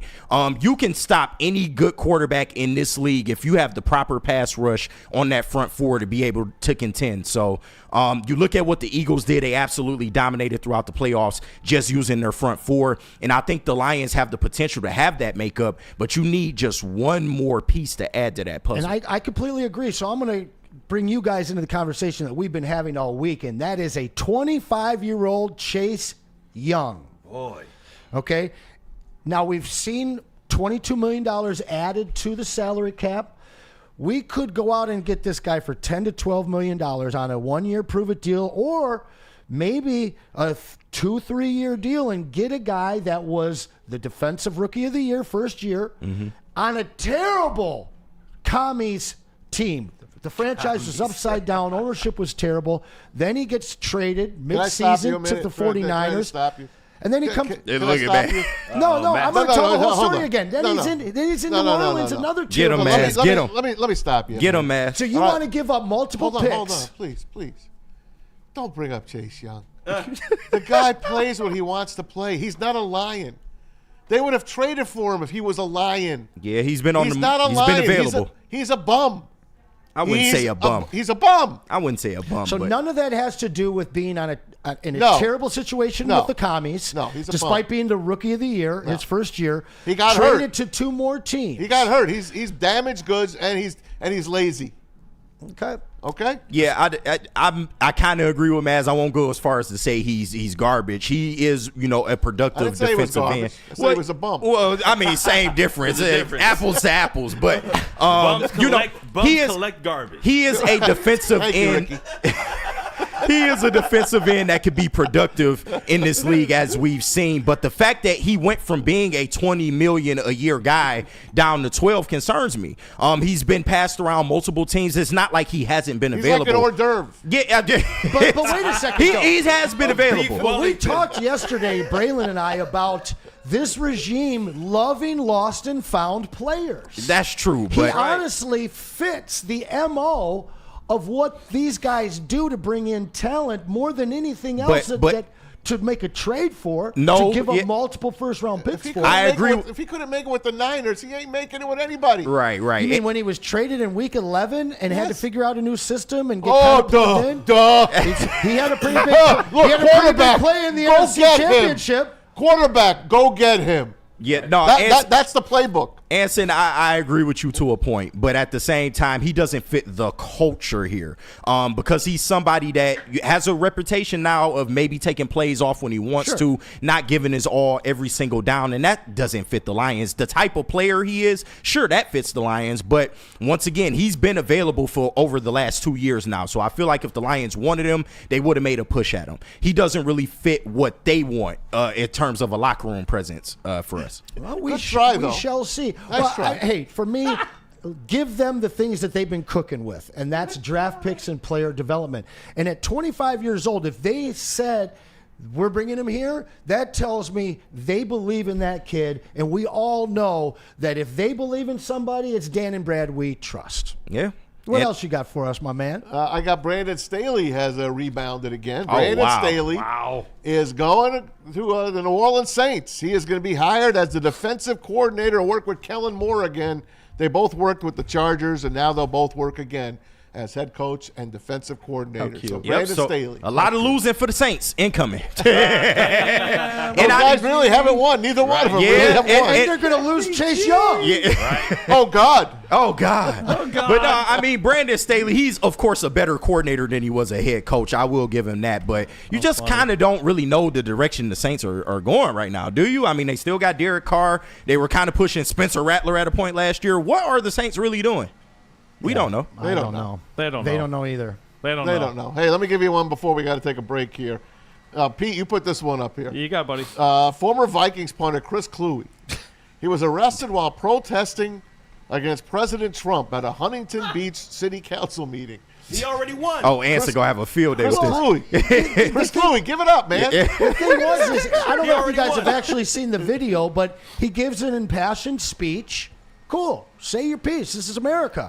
But then he went after the desk and all of the people up on top. And he was not a running back. I will say that. Yeah. Did he physically ran at a desk? He made a move towards it, and then the cops took him down. Oh, wow. But He made that. He made a move like a punter makes. I'll say that. Gesture that you make. Did you guys see Robert De Niro? Robert De Niro was going to his. He's got a Netflix TV show that just started yesterday.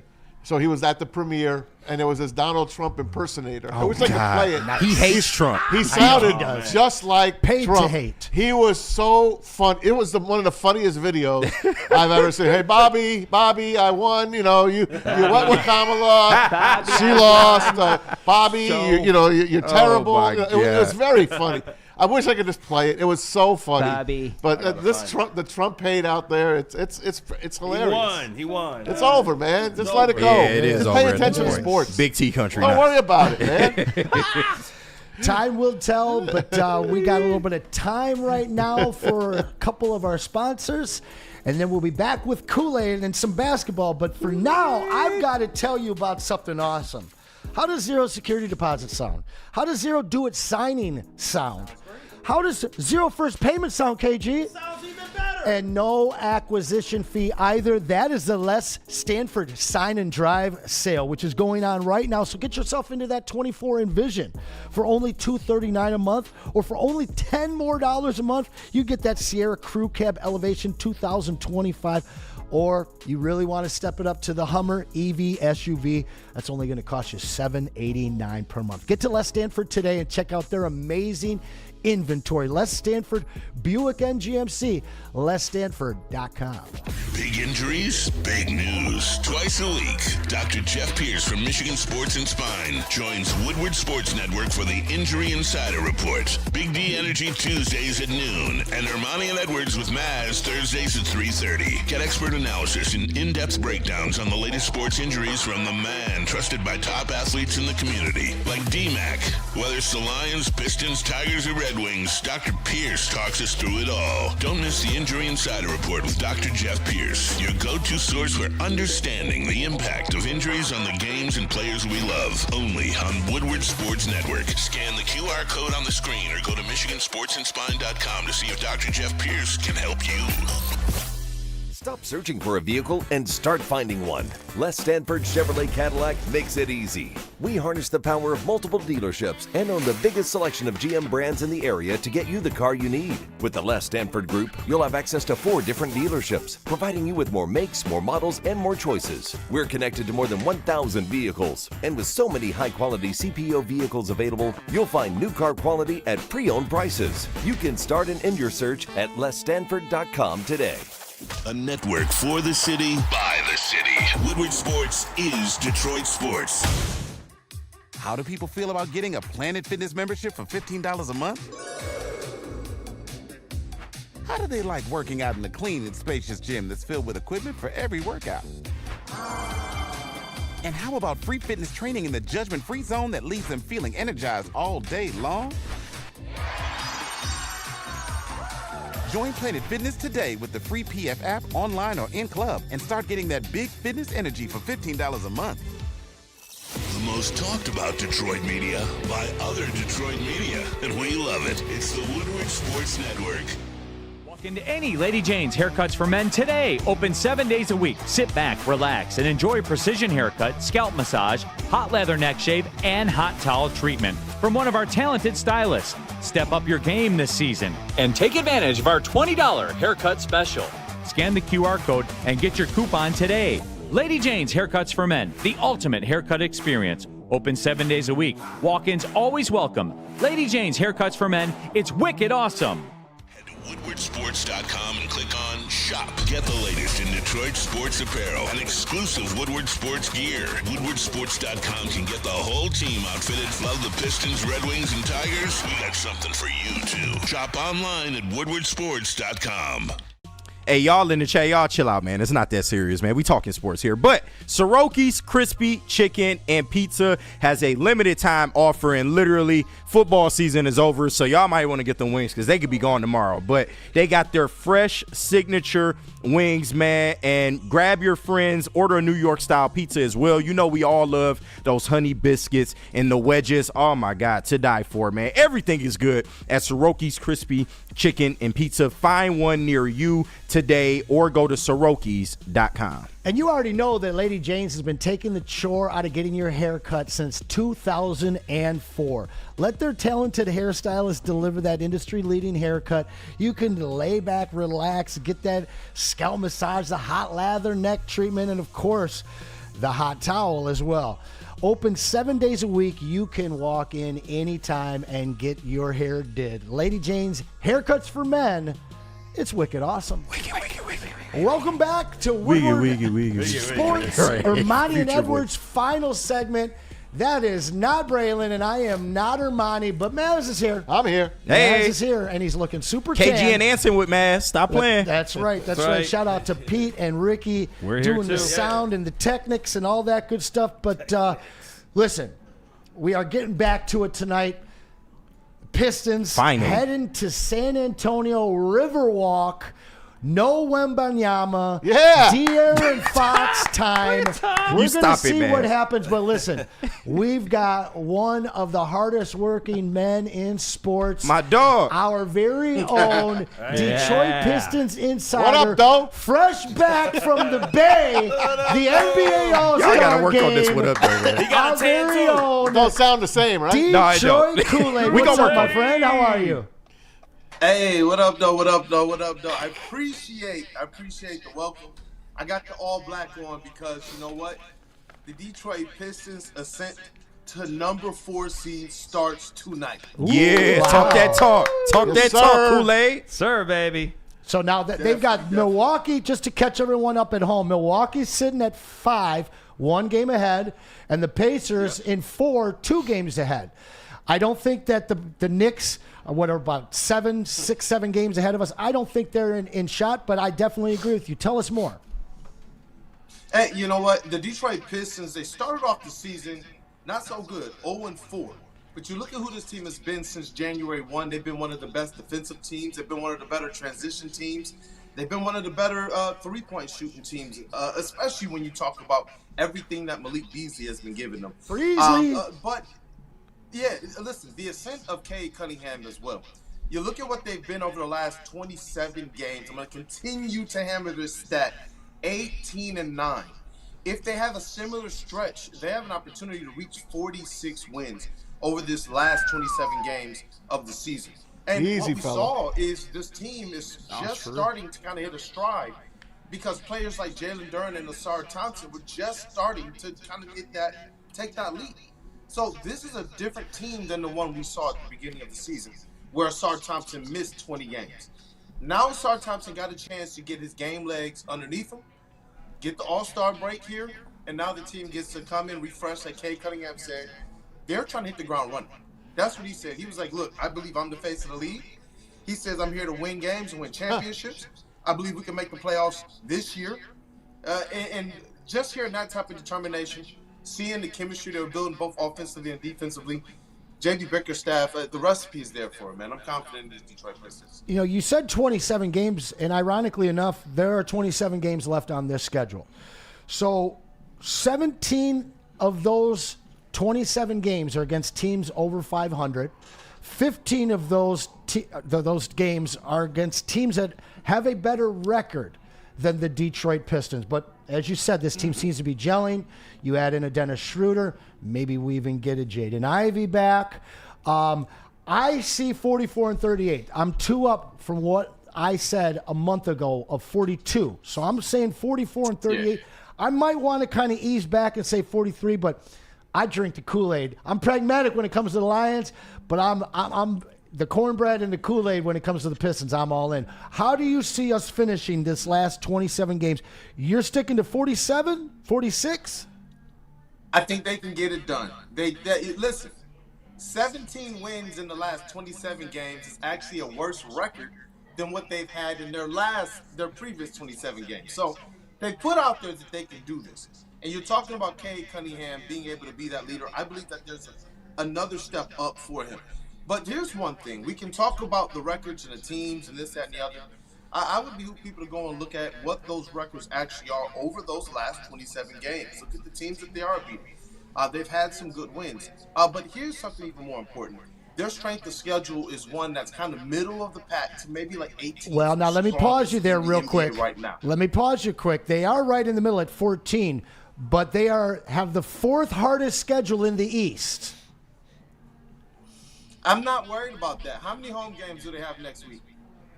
Quite a few.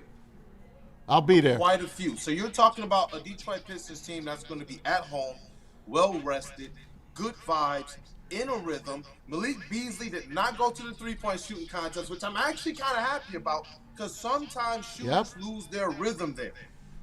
This whole team's mindset is about going into the playoffs and smacking somebody. J.B. Bickerstaff wasn't even satisfied after wins. And that's what I'm saying. And then you got Jalen Duren stepping to the podium saying stuff like, yeah, I was playing like crap to start the season. But now we understand exactly what we have. Our goal from the beginning of the season was playoffs, not play-in. And that's where I do know this. That Indiana Pacers team is one that's gotten underneath their skin, one that does have their number right now. But I'm confident in what this team has shown as of late, especially when now you're talking about less travel, less back-to-backs for them, and they're sitting at home waiting for teams to come to them. A lot of those other teams are going to be coming off the back-to-backs. There was a stat that I saw that showed that the Detroit Pistons opponents are going to be playing more, coming off of more back-to-backs down these last 27 games of the season than the Detroit Pistons will. So everything is set up for them to have more success in these last 27 games than they did maybe earlier in the season in these same situations. Woo Crew in the building. What up, though? Kool-Aid, man. Y'all know what it is. And shameless plug, tap in to Wake Up Woodward every weekday morning, 8 to 10 a.m. to catch our beautiful mugs on the screen. But Kool-Aid, we talked extensively about these Pistons. And, they have gotten mad contributions from, people other than Cade Cunningham. You look at what Malik Beasley has done for this team. Tobias has played better lately. The growth and the ascension of a Jalen Duren and an Asar Thompson. They just made a deal for Dennis Schroeder as well, and you expect him to contribute. But my question to you is, who will be the most important Piston in the second half of the season not named Cade Cunningham? Yeah, if we had to eliminate Cade and Beasley, I honestly believe that it is a tie between,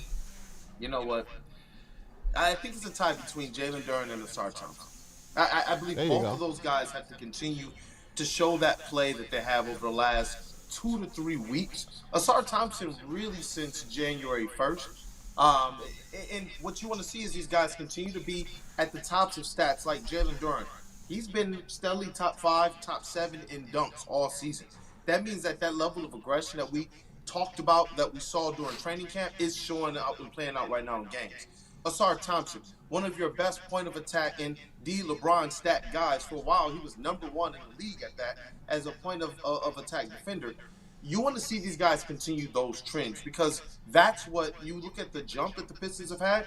It's correlated with that. You've seen Cade and Beasley and the vets kind of do their thing all season, but as Asar and Jalen Duren have stepped up, this Pistons team has just been phenomenal.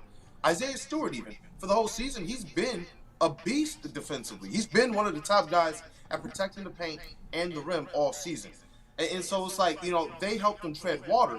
But when we saw the Pistons go, 18-9 in 27 games, their last 27 games, 18-9 is a fantastic record. It's been largely correlating with Asar Thompson and Jalen Duren taking that lead. No doubt, Kool-Aid. Asar Thompson has really showed me a lot. And I'll tell you, I like Ron Holland. I see that. I see a lot in this kid. Now, look, I wanted Dalton Connect on this team. I did. And I'm like, what are they taking this kid for? He's never going to play. That kid fits in, man. We watched them play together, man. Yes. At the March Madness. I'm telling you, man, when he's on the court, man, but Ron Holland is really showing out. I take my hat off to this kid. How much more growth can this kid have this year? You know what? Just seeing everything that he's done already, like he's had stretches and for large portions of the season where he's been at 34, 35, 36% shooting. There were people coming into the season saying, can he give us 29% from 3? So it's like, to see that he can actually do that, he's putting in the work, he's weight training, and this is all that matters to him. Like, I'm confident in Ron Holland. He's somebody who we've gotten a little bit of a behind-the-scenes look at as well. Shout out to his trainer, Coach Jay, who was in a lot of his draft pictures. And down at Summer League, Vegas, I got to connect with him as well. And he talked about the fact that he believed the staff and the training that was going to happen at the NBA level was going to be something that helped to really, really blossom Ron Holland's game. That he already had the skill, he already has the IQ, he already has the motor, he already has that defense that even Ron Holland said would translate game day one of the NBA. But he needed to be able to kind of get stronger and have that guidance. And I do believe that a coach like J.B. Bickerstaff and his staff, which is phenomenal, that I believe that the Pistons, their support staff for J.B. Bickerstaff is one of the best in all of the NBA. These factors, they all go into what you see out of Ron Holland, but I'd be remiss if I didn't talk about who he is and what he's saying himself. You know, ran into his father, and I let him know I do believe that he should have been at the Rising Stars game. He said, yeah, but Ron don't even care about that. He just keeps talking about playoffs. That's where his mind's been all season. He wants the team success. He wants to go out there and put on for defense. He wants to go out there and make sure that with his minutes, he's maximizing everything he can for his teammates. That speaks to who Ron Holland is.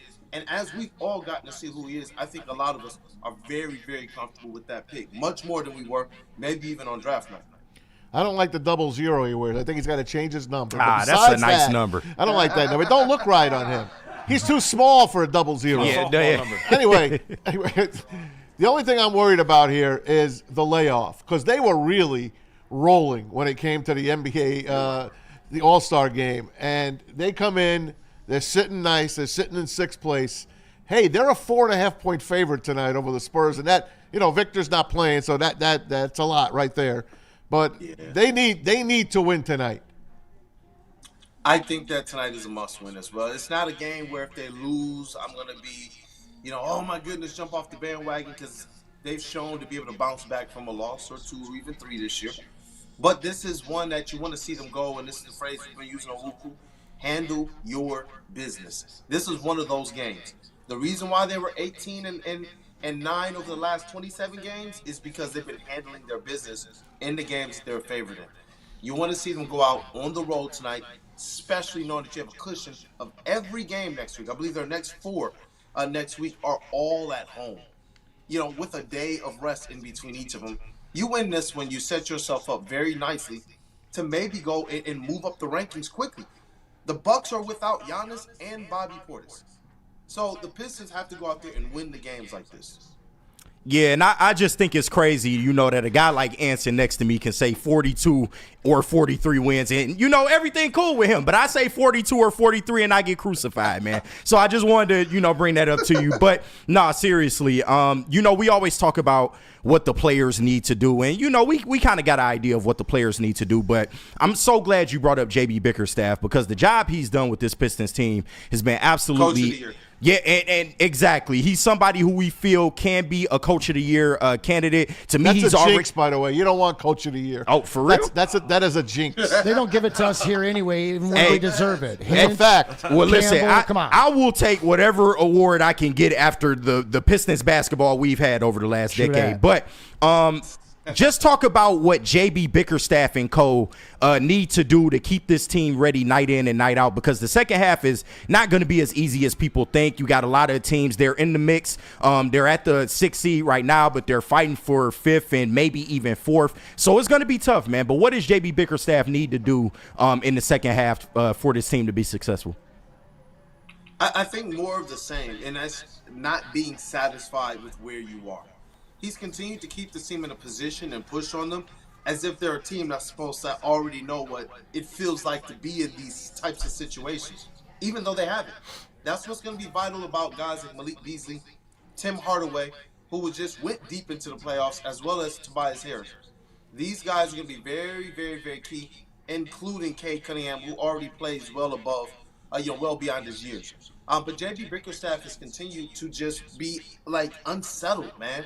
You'll see these guys going on a winning streak, and he's like, man, my job now is how do I keep this thing going? They lose a couple games, and he's uneasy. And he's just a coach's coach. You've heard me say this before, KG. He's one of those guys who you like asking him questions, even in games that they lose, because you know you're going to get right down to the crux of the matter here. Yep. And that, to me, is the reason why I do believe this team is going to thrive down the stretch. Even if they catch like a couple L's, he's been a guy, or if they get 4 or 5 wins, he's been one of those guys that's like, yeah, no, he'll step to the podium and say things like, yeah, I think they've been reading their clips a little bit too much, man. We're going to have to do something about that. You know what I mean? Or if it's on him, he'll be like, yeah, this game was on me. These are the things I know I got to do differently. Or one time he stepped to the podium and was like, no, man, their energy was some BS. And it was just like, and he said it, the phrase. And we were just like, oh, that's how this is going this year. So that's what I mean. Like, I don't think that he's going to let them be comfortable. And I do believe that's going to give them a huge advantage along with those vets that have been in this situation before. Hey, Kool-Aid, tell me that my man Anson is wrong here. Anson told me, and he's probably going to be right. He's probably wrong. He's like, the Spurs are dumping. They're going to get Cooper Flag. And Twin they're going to have their 2.0, baby. They're going to have their Twin Towers. Come on, if man. that happens, I will swear off the NBA forever. Yeah, for real. Because I'm already Happening. Listen, Victor to the Spurs to me, that's our guy. That's criminal. That was criminal. Now, if they go and get flagged, I'm done with the NBA. If they go and they get Cooper Flag, I hope they're just resetting 2004 all again, man. Because the Pistons have always been kind of that equalizer. But if they go and get Cooper Flag, which I would not be surprised if they do. Maz, you already know it. I know. The reason why you feel the way you do right now about this, Maz, is because you know it's a real possibility that it can happen. It's disgusting. And when it does, I'm not even going to be surprised. I will probably sit there in silent shock for maybe 5 minutes, but I'm not going to be surprised. I think the blood clot is a fake. I think they just wanted to give this kid off the rest of the year. I don't think he has a blood clot. Maz, come on, I'm telling you. It's a fake. Oh, my God. Wow. It's a fake. Fake news. Maz doing his best Trump right now. Just put a little bit of money right now on Cooper Flag being a Spur, and you cover your bases. You're good. But, you were talking about J.B. Bickerstaff and about kind of your surprise, your level of surprise at how he's handling this and how up front he has been. And it really does seem to me that he has this team dialed in, even more so than the Stanley Johnson Pistons of 10 or so years ago. I saw an interesting quote from Asar just talking about the difference. You know what I found the other day? A Rodney Stuckey bobblehead. I'm sorry, I didn't mean to interrupt. Yeah, throw it in the trash. If they would have played Aaron Aflalo in that series against Boston instead of trying to force feed Rodney Stuckey minutes and let Aflalo check up on Mr. Paul Pierce, that might have been a very, very different series. But we are talking playoffs, and that is where my question is. It seems like this team they're honed in. They are focused, and they've got the resilience to be able to overcome a win or a loss or even 2 or 3, as you mentioned earlier. So I got a question for you. It's 2-part. Who can we beat, and who do you want to see in the first round? Man, all this time I'm like, I want to see Madison Square Cade again. Yes, sir. Has had an amazing run there the last 6 games. You don't want we that. know what they did. Yeah, we do. Games there this year. You don't want that. We want him, Maz. But those Pacers, and Tim Hardaway Sr. has a lot to do with this as well. I heard his comments today. I don't know if y'all heard his comments, but he was like, bro, if I could put on the gear and go back in time, it would be to bust Tyrese Halliburton's tail. There you are. And just the chirping, the way that kind of being at the games, I know you were there at one of them, Mass. Seeing these guys getting into it, going down into the tunnel when they kind of trucked Asar Thompson, and I forgot who got ejected. He's running out the tunnel like laughing at it and such. I was like, oh, this is real. Like, I want to see Pistons Pacers. I want to ruin things for them again. Yeah. They're still crying about the fact that they took away our championship and then they ruined our names and legacy. No, y'all did that. And now I'm just like, I just want to see the Pistons beat the Pacers again on the big stage. I feel like the Knicks in Madison Square Garden would be epic, but at this point in time, for rivalry's sake, just humble the Pacers, man. All of it. Benedict Mathurin for the Jaden Ivey of it all. I just want to beat the Rick Carlisle, J.B. Bickerstaff stepping to the podium and saying, you know exactly what it is. He threw out the gauntlet with them. He did. So I want to see that matchup, man. The I love that. rivalry revival. Yes. I am all for that. I'm now, in. I went on record a little over a month ago, and I said that this would be a 6-seed team.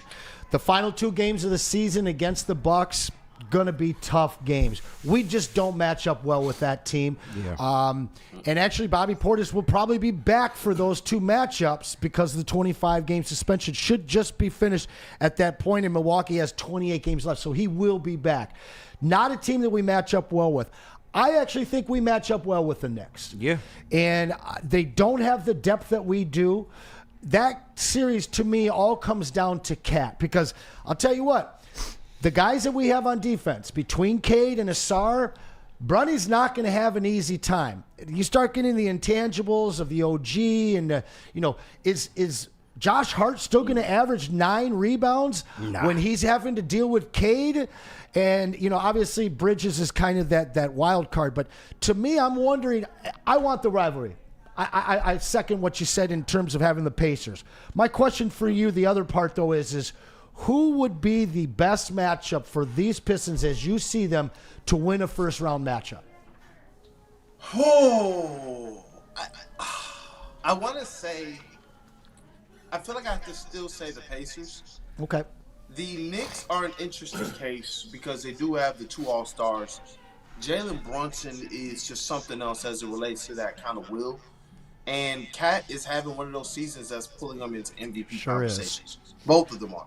So if I'm talking about locking in for a 7-game series, I do believe that the Pistons have a better opportunity against the Pacers than they would the Knicks.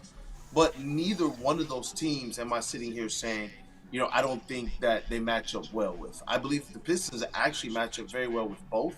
It's just the wild card of having those 2 MVP candidate caliber players, those 2 All-Stars in Jalen Brunson and Karl Anthony Towns. They're, to me, just a more formidable duo than Tyrese Halliburton and Pascal Siakam. Yeah. So, if I had to choose which one I thought Cade could definitely go in and own, I believe it's that Pacers series. Even though we've seen him have consistent success in Madison Square Garden, the Pistons actually haven't had that good of success against the Knicks, except for the 2 games this year. Yeah, I do kind of like the idea of this Pistons team that the nation doesn't know yet, getting that national exposure in MSG. But, you brought up the year that Cat is having, and he is putting himself in that MVP conversation. But we've got somebody here that should be in the MVP conversation, because if you take Cade off this team, they're not a playoff team. How realistic is it that Cade finishes top 5 in the MVP vote this year, Kool-Aid? Man, look, in the words of Rod Beard, it's not going to happen this year because those things are delayed. Do I believe he can find himself in top 10 conversations this year? Yes. Where do I have him? I definitely have him in that trending top 5, especially if they host a playoff series this year.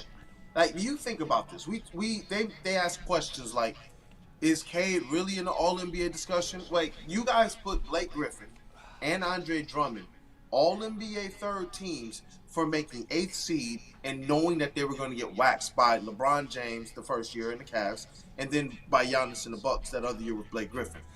Right now, the Detroit Pistons are in the highest place seeding they've been in how long? And if the season ends right now, and they have to prove it, this will be the highest seed that they have. And that's why I do believe you got to change these narratives, because when you look at the stats of it all, when you look at how his team is winning because of him, and he does not have the help of guys like a Nikola Jokic, but only 2 guys in the league are putting up that stat line. The stat line that Cade has in Nikola Jokic, nobody else is averaging at least those stats.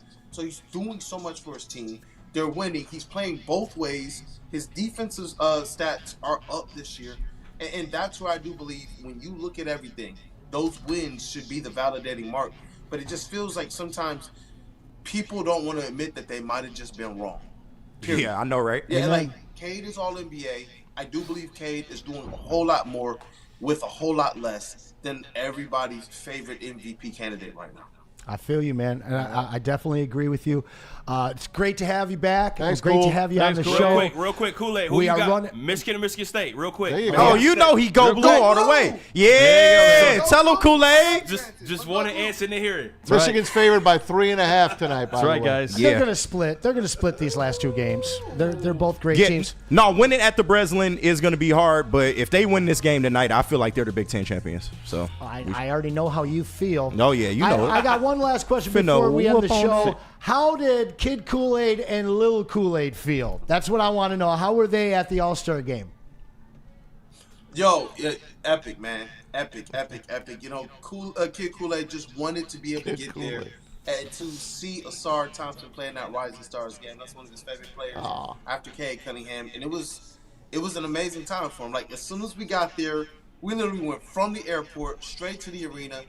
They just so happened to have baggage check, walked right in, and he got to see Asar Thompson. By the time I got settled, as soon as I got down to media, Asar Thompson was walking right into the press conference room too. So Nice. it was an awesome time. He got to see so much as it relates to basketball culture, basketball history, and to see that much kind of Cade on that star level, star appeal, because he's traveled with me to some other events.